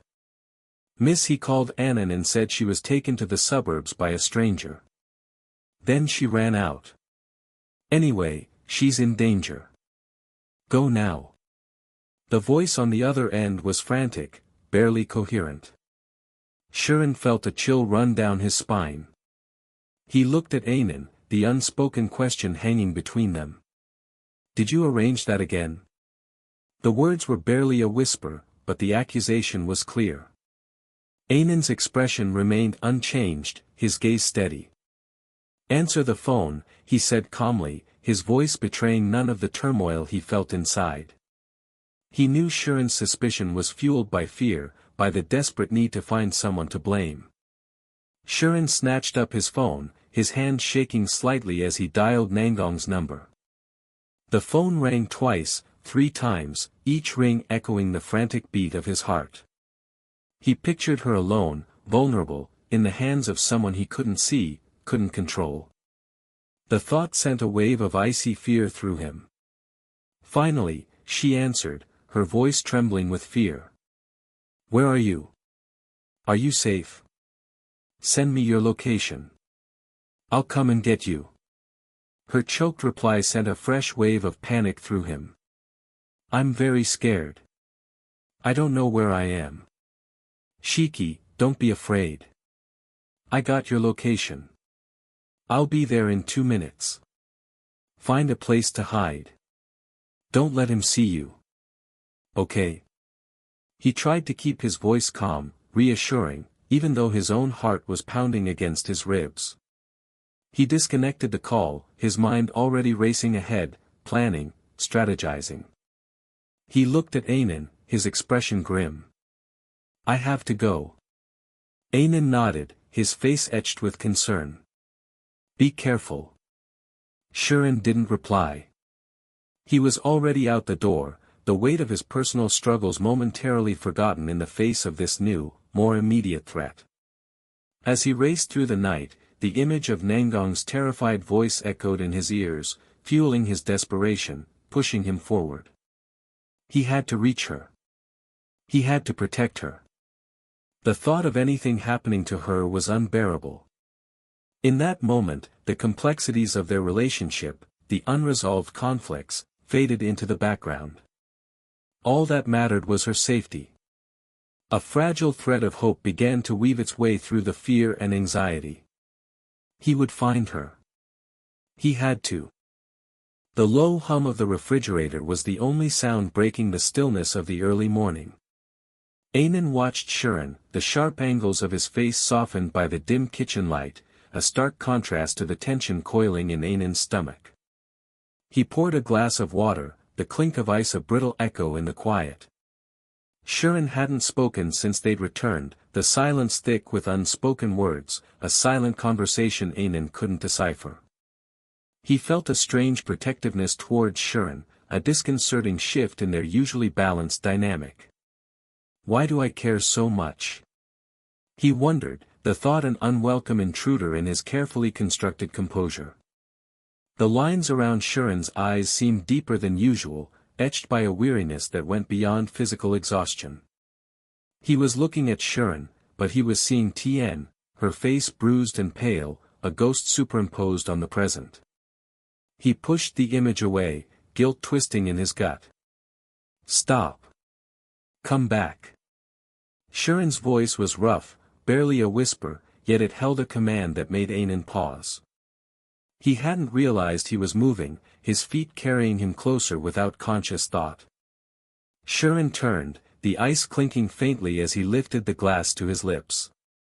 "I see you," he said, the words simple yet loaded with an unspoken weight. Annan felt a shiver run down his spine, a strange mixture of fear and anticipation. "He sees me." The thought echoed in his mind, not just the physical act of being seen, but something deeper, a recognition of the emotions he'd tried so hard to conceal. I am just, Anan stammered, the words catching in his throat. The air thickened, the silence between them vibrating with unspoken tension. If you take another step forward, I'll put you in jail for the rest of your life. Sito, stop. A wry smile touched Sharon's lips, a flicker of his usual self breaking through the fatigue. You're finally here. The words were a sigh, a release of tension Anan hadn't realized he was holding. Relief washed over him, followed by a wave of exhaustion. Are you okay? Anan asked, the question a formality, a shield against the emotions swirling beneath the surface. He knew Sharon wasn't okay, not really. The shadows in his eyes, the tight set of his jaw, the way he held himself, it all spoke of a deeper pain. I told you I will come.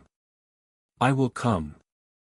Sharon's voice was flat, devoid of emotion, yet Anan heard the underlying tremor of vulnerability. He knew what this meant for Sharon, the weight of responsibility, the burden of guilt he carried. What do you think of your little Shah's heroic act of saving people just now? Sharon's voice was laced with a sardonic humor that didn't quite reach his eyes. Anan felt a flicker of annoyance. My little Shah. You can also call me sweetheart. He retorted, his voice dry, the words a shield against the vulnerability Sharon's question had exposed. He knew Sharon was testing him, probing for a reaction, trying to break through the carefully constructed walls Anan had built around himself. A ghost of a smile touched Sharon's lips. Are you kidding? Didn't expect that, did you? I've improved. Didn't expect that, did you? I've improved, too. Anan countered, his voice steady, refusing to be drawn into Sharon's game. Yet, beneath the surface, his heart hammered against his ribs, a frantic rhythm that betrayed the turmoil within. Don't follow me. Sharon's voice was sharp, cutting through the fragile peace that had settled between them. He turned and walked towards the bedroom, his movements stiff, his back rigid. Anan watched him go, a sense of unease settling over him. What is he hiding? The question gnawed at him, a persistent whisper in the quiet of the apartment. He hesitated for a moment, then followed, his footsteps echoing in the stillness. He found Sharon standing in the doorway of the bedroom, his hand on the doorknob. I'd better sleep on the sofa, Sharon said, his voice low, almost inaudible. Don't move. You're badly injured. How can I let you sleep on the sofa? That's not what a gentleman should do. Anan's voice was firm, brooking no argument. He stepped past Sharon and into the bedroom, a strange sense of purpose settling over him. He knew he shouldn't be here, shouldn't be intruding on Sharon's private space, yet he couldn't bring himself to leave. He felt a strange compulsion to stay, to protect Sharon, to shield him from the demons that haunted him. He knew, with a certainty that defied logic, that Sharon needed him. He began to tidy the room, his movements automatic, his mind racing. Nangung Tianxi Chumis He Jingxi Gushi Ching, the names swirled in his head, a tangled web of relationships and secrets. He knew there was more to this story than he was being told, more than Sharon was letting on. He thought of Nangong, her fierce independence, her vulnerability carefully hidden beneath a mask of indifference. He thought of Tien, her quiet strength, her unwavering loyalty. He thought of Sharon, the complex layers of his personality, the pain he carried so stoically. He knew they were all connected, bound together by a shared history, a shared trauma. He just didn't know how. He glanced at Sharon, who was watching him with an unreadable expression. The silence stretched between them, heavy with unspoken words. Anan felt a sudden urge to break the tension, to say something, anything, to bridge the chasm that separated them. But the words wouldn't come. He simply continued tidying, his movements a distraction from the turmoil within. He knew, with a growing certainty, that this was just the beginning. The first rays of dawn, filtered through the sheer curtains, painted the room in hues of soft gold. Ainan awoke to the quiet rhythm of Shuren's breathing beside him, a gentle counterpoint to the city's distant hum. He lay still, observing the delicate curve of her cheek, the faint flutter of her eyelashes against her skin. A strange, unfamiliar warmth bloomed in his chest, a feeling he hadn't anticipated. He'd come here intending to comfort a friend, a colleague, yet he found himself entangled in something more. Last night's memories, hazy yet potent, replayed in his mind the shared anxieties, the whispered confidences, the unexpected comfort they found in each other's presence. He felt a tremor of unease. This was uncharted territory, a deviation from the carefully constructed emotional distance he usually maintained. He shifted slightly, careful not to disturb her sleep. The movement, however minute, seemed to rouse Shuren. Her eyelids fluttered open, revealing eyes still clouded with sleep. A flicker of recognition, then a slow smile. "Morning," she murmured, her voice still thick with sleep. "Morning," he replied, his voice a low rumble. The air between them crackled with an unspoken tension, a silent acknowledgement of the shift in their dynamic. A sudden wince contorted Shuren's features. Her hand flew to her shoulder, a barely suppressed gasp escaping her lips. Ainan's calm facade cracked. "Bring me the medical kit, please," she requested, her voice strained. "What's wrong?" he asked, his brow furrowing with concern. "Does your foot still hurt?" He remembered her injury from weeks ago, the one that had brought him to her apartment in the first place. He'd felt a pang of guilt then, a sense of responsibility for her well-being that had surprised him. Now, that feeling was intensified, magnified by the intimacy they had shared. Shuren shook her head, a small, pained smile playing on her lips. "I'll ask the doctor to come over." She paused, her gaze locking with his. "It's not for me. It's for you." A wave of confusion washed over Ainan. "For me? I saw everything when the box collapsed," she confessed, her voice barely a whisper. The memory of the incident flashed before his eyes, the sudden crash, the dust, the searing pain in his shoulder as he shielded her. He dismissed it as a minor injury, nothing compared to the potential harm she could have suffered. "Is your shoulder okay?" she asked, her voice laced with concern. "I'm fine," he insisted, forcing a smile. "I'm really fine." He'd always been adept at concealing his pain, at presenting a stoic front to the world. But beneath the surface, a dull ache pulsed in his shoulder, a constant reminder of his own vulnerability. Shuren's gaze, however, was unwavering. She reached out, her fingers gently brushing against his shirt sleeve, close to the injured area. He flinched involuntarily. "It's so swollen. Doesn't it hurt?" Her touch, though light, sent a jolt of electricity through him, a sensation that had nothing to do with pain and everything to do with the raw, exposed emotions swirling between them. He hesitated, then slowly peeled back his shirt, revealing the angry red swelling that bloomed across his shoulder. He couldn't meet her eyes, suddenly feeling self-conscious, vulnerable in a way he hadn't felt in years. He was accustomed to being the protector, the caregiver, not the one in need of care. Shuren's breath caught in her throat. "It's all my fault," she whispered, her voice choked with emotion. "Don't be ridiculous," he retorted, his voice gentler than he intended. "It was an accident." He saw the tears welling in her eyes, the guilt and self-reproach etched onto her face. He reached out, his hand cupping her cheek, his thumb gently wiping away a stray tear. "Shuren," he murmured, his voice laced with a tenderness he hadn't realized he possessed. "It's okay. I'm okay." A heavy silence descended, punctuated only by the rhythmic ticking of the clock on the wall. The air between them was thick with unspoken emotions, guilt, concern, and something else, something nascent yet undeniably present. Shuren leaned into his touch, her head resting against his palm. He felt a tremor run through her body, a silent release of the tension she'd been holding. He knew she was carrying the weight of the world on her shoulders, the pressure of her work, the complexities of her relationship with Tian, the lingering trauma of her past with Guxicheng. And now, the added burden of his injury. He thought of Nangong, of their complicated dynamic. He knew Shiren cared deeply for her, worried about her recklessness, her self-destructive tendencies. He wondered if Nangong's outburst earlier, her anger directed at both Shiren and Sichu, had stemmed from her own unresolved feelings for Tian.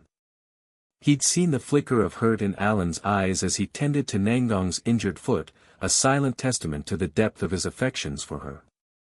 He'd heard the whispers about Ji and Miss He, the veiled accusations and suspicions that swirled around them like a toxic cloud.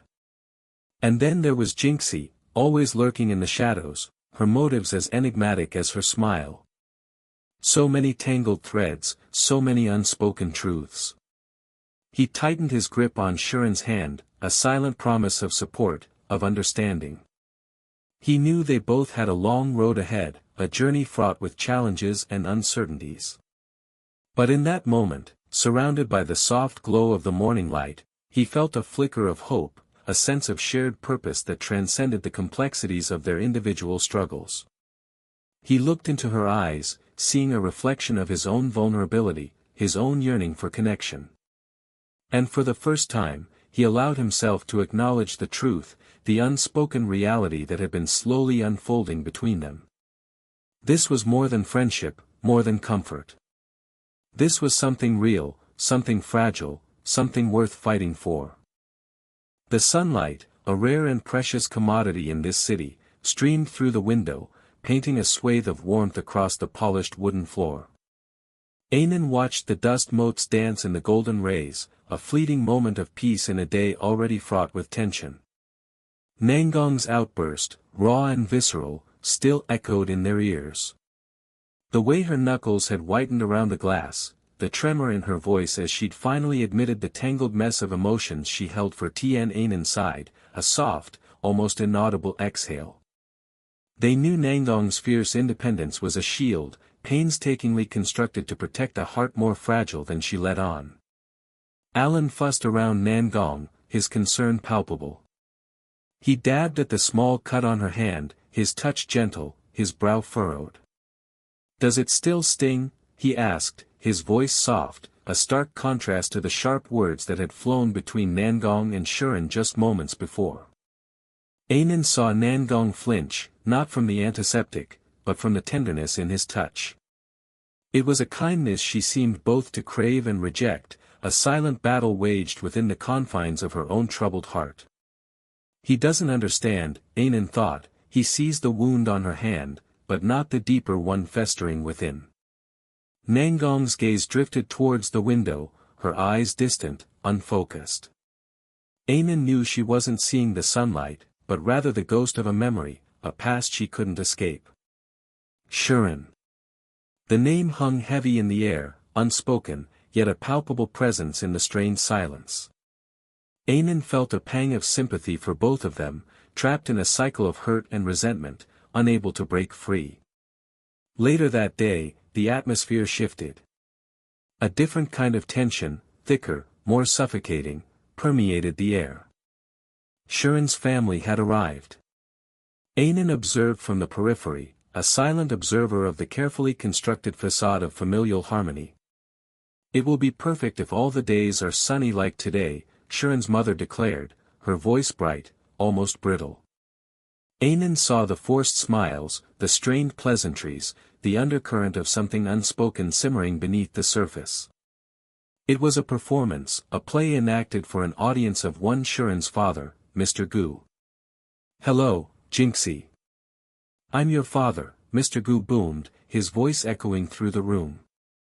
Anan saw Shiren stiffen, a flicker of resentment crossing his face. Jinxie, Shiren's nickname, a relic of a childhood he seemed desperate to leave behind. "Jinxie, it's been ages since you came back to visit me. I miss you so much." The words were affectionate, yet Anan sensed a hollow ring to them, a disconnect between the words spoken and the emotions conveyed. Shiren's response was curt, a mumbled greeting that barely masked his underlying hostility. The charade continued, a carefully orchestrated dance of forced affection. Why are you still as sassy as a princess? Come on, take a photo. Don't embarrass your dad. Mr. Gu's joviality felt forced, almost desperate. Anan watched Sharon's jaw clench, his hands balling into fists at his sides. Jinxie said she didn't want to. Fine, fine, fine. We won't take it. We won't take photos if she doesn't want to. Let's have coffee. Mr. Gu, please have a seat. Have some coffee. The air crackled with unspoken tension, the forced smiles becoming more strained with each passing moment. Jinxie, you haven't come back to see me for so many years. I miss you so much. When you're available, you can live at home. Mr. Gu's voice, though seemingly warm, held a subtle undertone of control, a demand disguised as an invitation. Anan saw a flicker of pain in Sharon's eyes, a fleeting glimpse of the vulnerable child hidden beneath the hardened exterior. He remained silent, his gaze fixed on a point somewhere beyond the wall, his thoughts a swirling vortex of resentment and longing. Come, Sharon. Please have a seat with Jinxie. I'll get you coffee in the kitchen. Sharon's mother's voice was a soothing balm, an attempt to smooth over the jagged edges of the conversation. But the tension remained, a palpable weight in the air. Mr. Gu, since we have a family reunion today, how about we take a family photo together? Wang, take a photo for us. Okay, Yazan, coming. The words were a command, thinly veiled as a suggestion. Anan watched Sharon's internal struggle, the conflict raging within him. He wanted to refuse, to rebel against the suffocating expectations, yet he also craved acceptance, a connection to the family he both resented and longed for. He finally acquiesced, a tight, strained smile plastered on his face as he posed for the picture, a snapshot of a family fractured and broken, desperately trying to piece itself back together. Anan knew this was just the beginning. The surface calm was a deceptive facade, masking the turbulent emotions brewing beneath. Nangong, Sharon, Alan, Tien, each of them carried their own burdens, their own unresolved conflicts. The threads of their lives were intertwined, knotted together in a complex tapestry of love, loss, and betrayal. The day's events, seemingly insignificant on their own, had served as a catalyst, exposing the raw nerves and simmering resentments that lay just beneath the surface.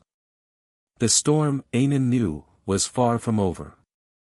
The clatter of cutlery against porcelain, the murmur of conversations, the midday sun filtering through the large windows, it was all a backdrop to the storm brewing at table 4. Sharon sat rigid, her back ramrod straight, a stark contrast to the casual diners around them. Her father's jovial facade, so carefully constructed, was beginning to crack.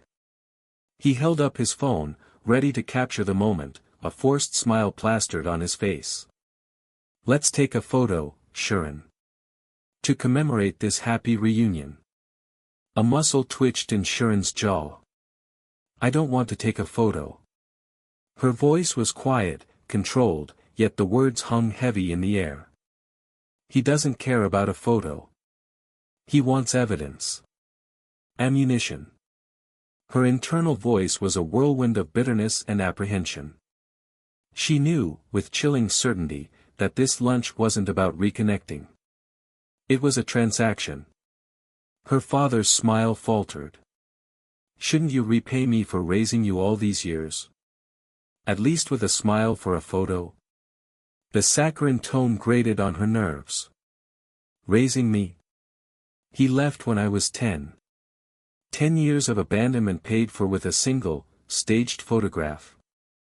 He lowered his phone, the forced cheer now replaced by a calculating glint in his eyes. Your little gift really surprised me. I don't have that much money. He chuckled, a dry, hollow sound. I'm sure you don't. Sharon's voice was steady, her gaze unwavering. Ask him for it. Let him take the money out. This amount of money can't be earned by ordinary people during their whole lifetime. But to him, it can be earned within one day. Each word was carefully chosen, a precise jab aimed at the heart of his pretense. Her father's face hardened.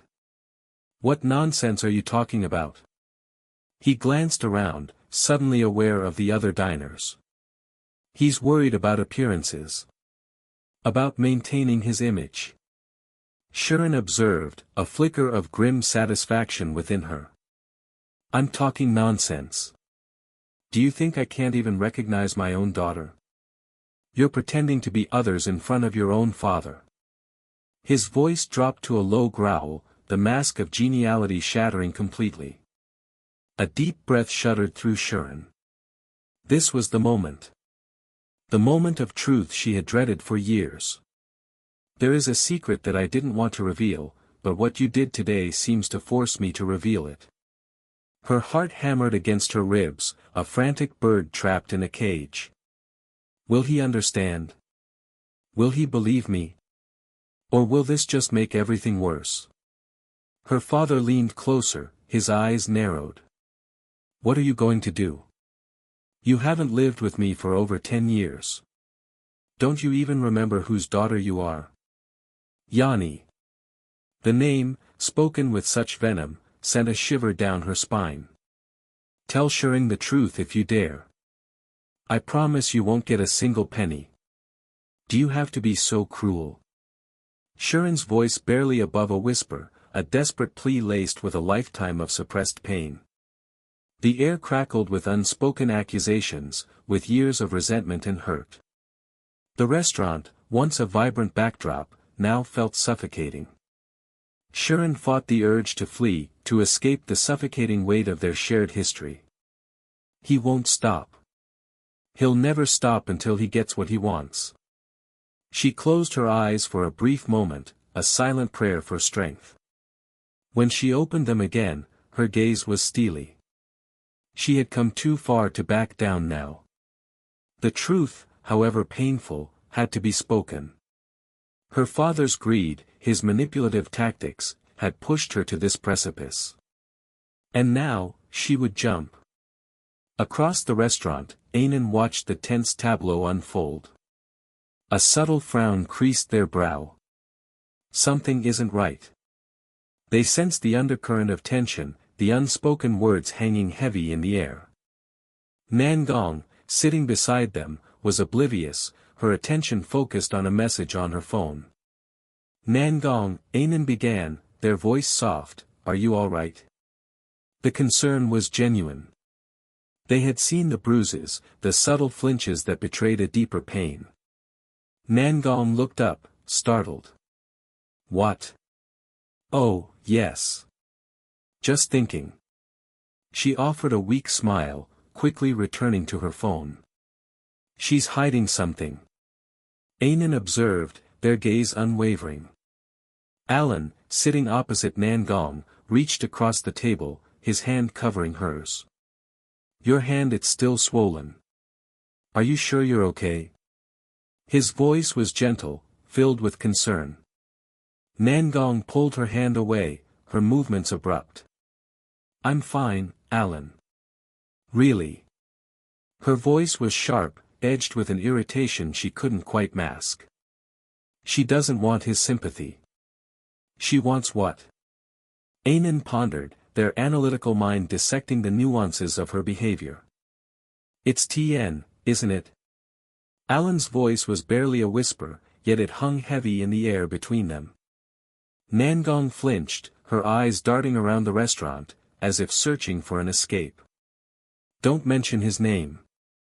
Her voice was low, laced with a mixture of pain and anger. Ainan watched, silent but observant.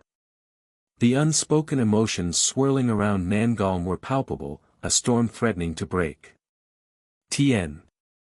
He's the key to this. They filed the information away, a piece of the puzzle that was slowly beginning to take shape. This seemingly simple lunch was anything but.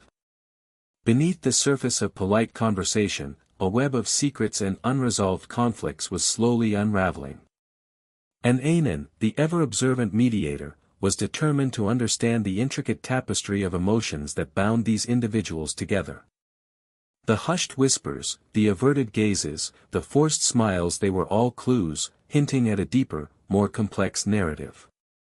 And Anan, the silent observer, was ready to listen.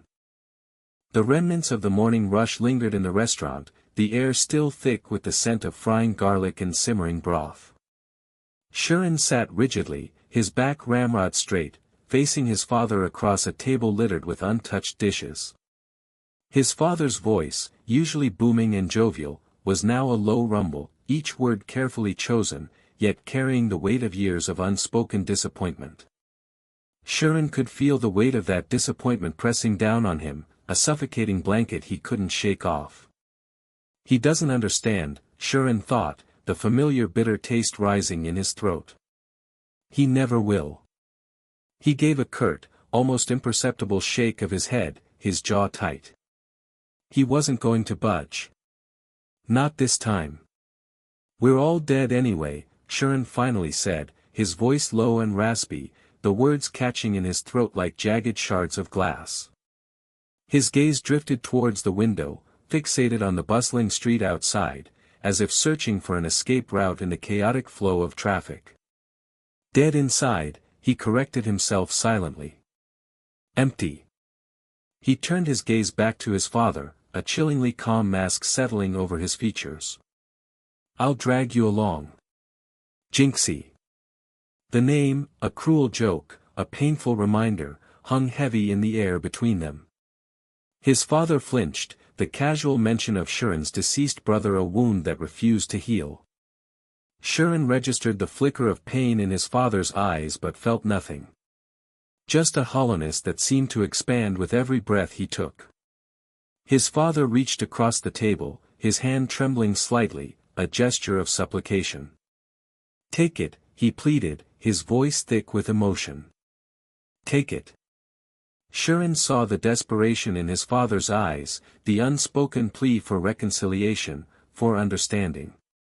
But he couldn't bring himself to accept. Not yet. Perhaps not ever. The chasm between them felt too vast, too deep, filled with the ghosts of past mistakes and the weight of unspoken words. He pushed the offered documents away, the rustle of the paper grating on his nerves. He stood abruptly, the chair scraping against the tiled floor, the sound amplified in the sudden silence. Nangong's voice cut through the tension, a lifeline in the suffocating atmosphere. "What took you so long?" she asked, her voice tinged with concern. Anan, standing slightly behind her, observed the scene with quiet attentiveness, her expression unreadable. Nangong's eyes flickered towards Shirin's father, a brief, almost imperceptible acknowledgement, before returning to Shirin. "I'm worried about you," she added softly. "Let's go." Relief washed over Shirin, a momentary reprieve from the suffocating pressure. He nodded, grateful for her presence, for the anchor she provided in his turbulent world. "Aren't we going home?" he asked, forcing a semblance of normalcy into his voice. He tried to meet her gaze but found himself unable to hold it. "I'll take you somewhere first." As they stepped out of the restaurant, the bright sunlight momentarily blinded him. He blinked, adjusting to the sudden change in light, his hand instinctively reaching out to steady Nangong. He could feel the warmth of her hand in his, a small comfort amidst the turmoil within. He led her towards his car, the silence between them filled with unspoken questions and anxieties. Inside the car, the confined space amplified the tension. Nangong studied him, her gaze sharp and perceptive. "What's wrong?" she asked gently. "You look unhappy." He avoided her gaze, focusing on the road ahead. The familiar route, usually a source of comfort, now seemed oppressive, a physical manifestation of the weight on his chest.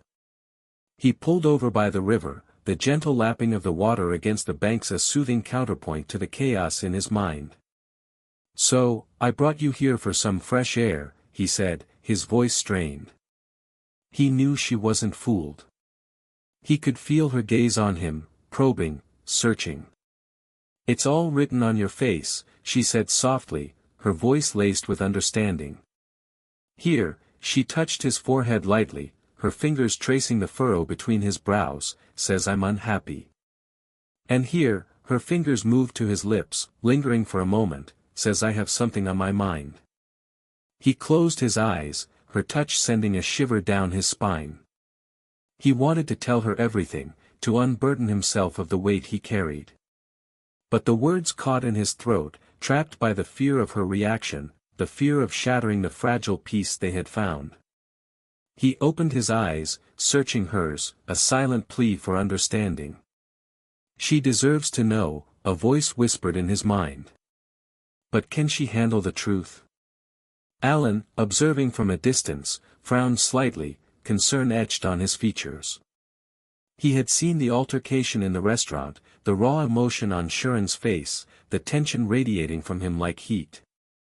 He knew something was wrong, something deeper than just a disagreement with his father. He wanted to intervene, to offer support, but he hesitated, sensing the intimacy of the moment between Sharon and Nangong. He knew that sometimes, the best way to help was simply to be present, a silent guardian, ready to offer support when needed. He turned away, his gaze drifting towards the river, his thoughts a mixture of concern and a quiet, unspoken hope that Sharon would find solace in Nangong's presence. He knew the complexities of their relationship, the unspoken feelings that simmered beneath the surface. Perhaps, he thought, this was the moment they needed to finally confront the ghosts of their past and find a way to move forward, together. The air was thick with unspoken words, with the weight of unresolved emotions. The calm surface of the river belied the turbulent currents beneath, mirroring the complex interplay of feelings between the characters, a silent promise of future storms. The air hung heavy, thick with the remnants of unspoken words and the lingering sting of recent conflict. Nangong's hand throbbed, a dull ache mirroring the deeper bruise blossoming across her heart. She stared at the floor, the intricate pattern of the tiles suddenly fascinating, anything to avoid the concerned gazes directed at her. Ainan's touch on her shoulder, light yet firm, sent a ripple through her. She flinched, not from pain, but from the unexpected tenderness. Why is it always Ainan who sees? She thought, the question a bitter echo in the hollowness that had taken root within her. Always Ainan who tries to mend the shattered pieces. Do you want me to prepare some balloons so that you can write your worries on them and let them fly away? Ainan's voice, soft as the rustle of silk, somehow managed to cut through the oppressive silence.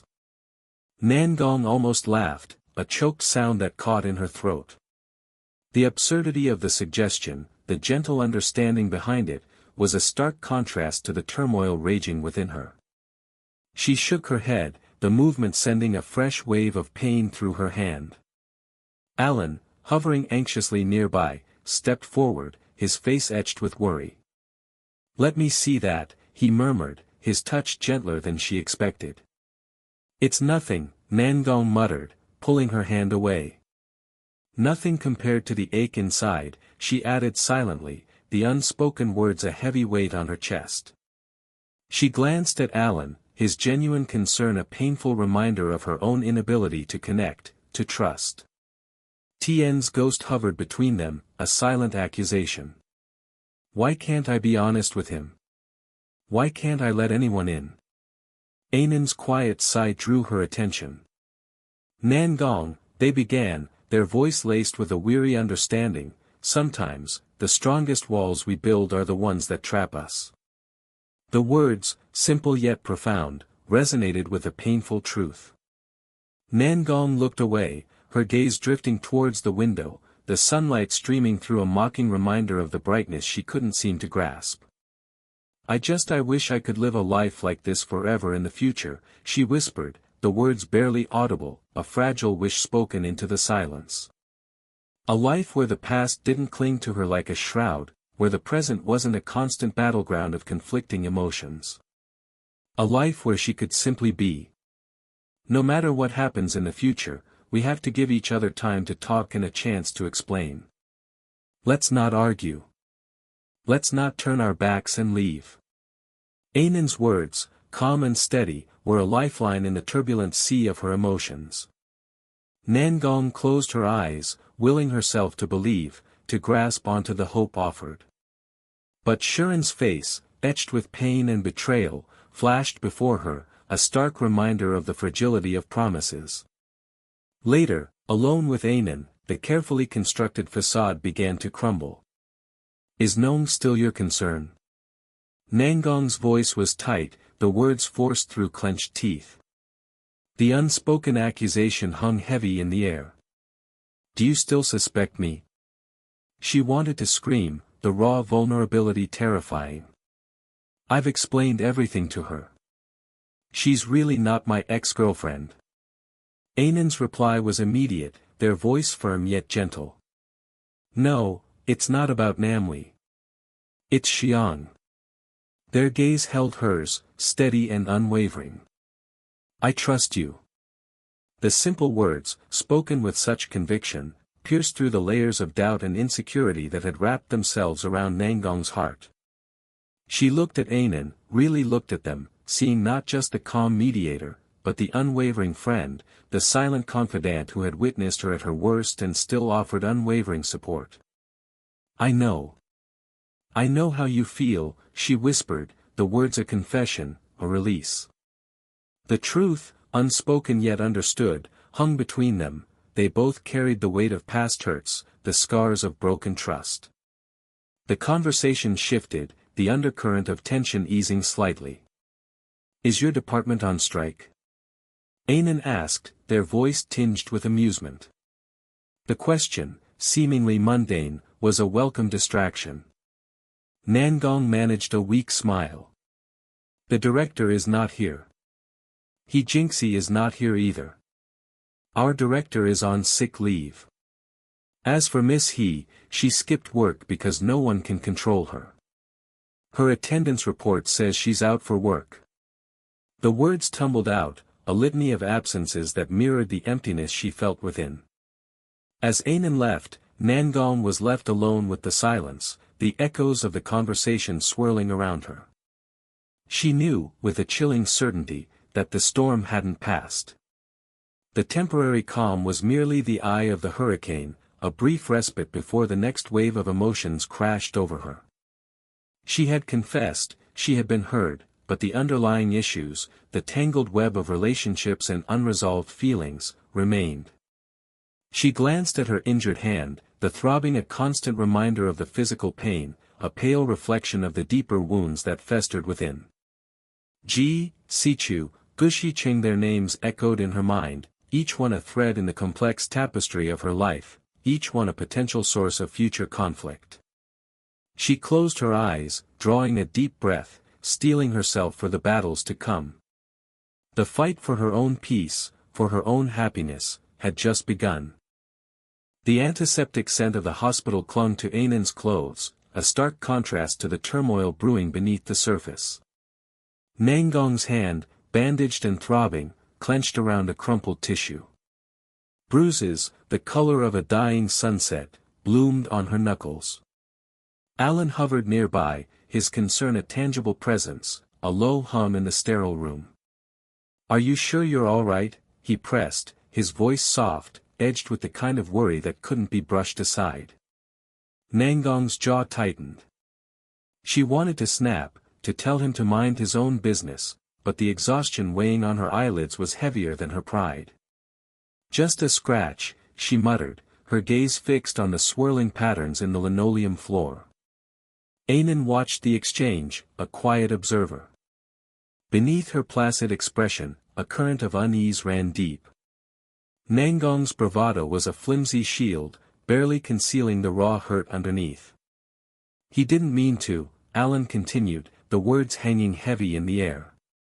Ainan knew he spoke of Shuren.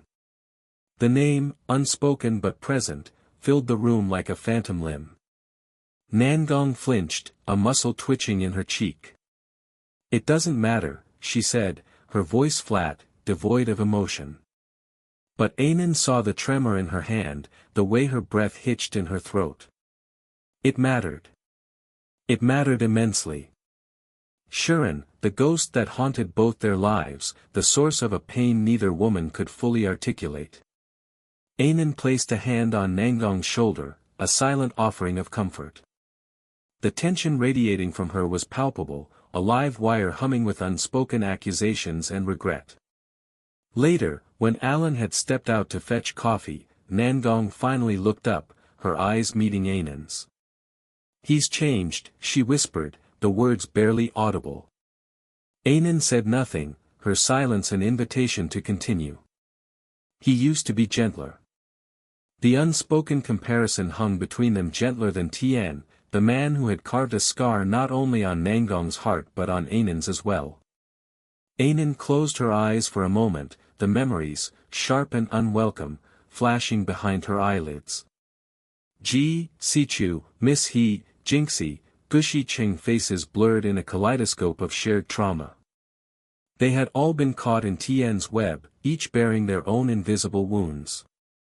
She opened her eyes, her gaze steady on Nangong. "People change," she said, the words both a truth and a veiled warning.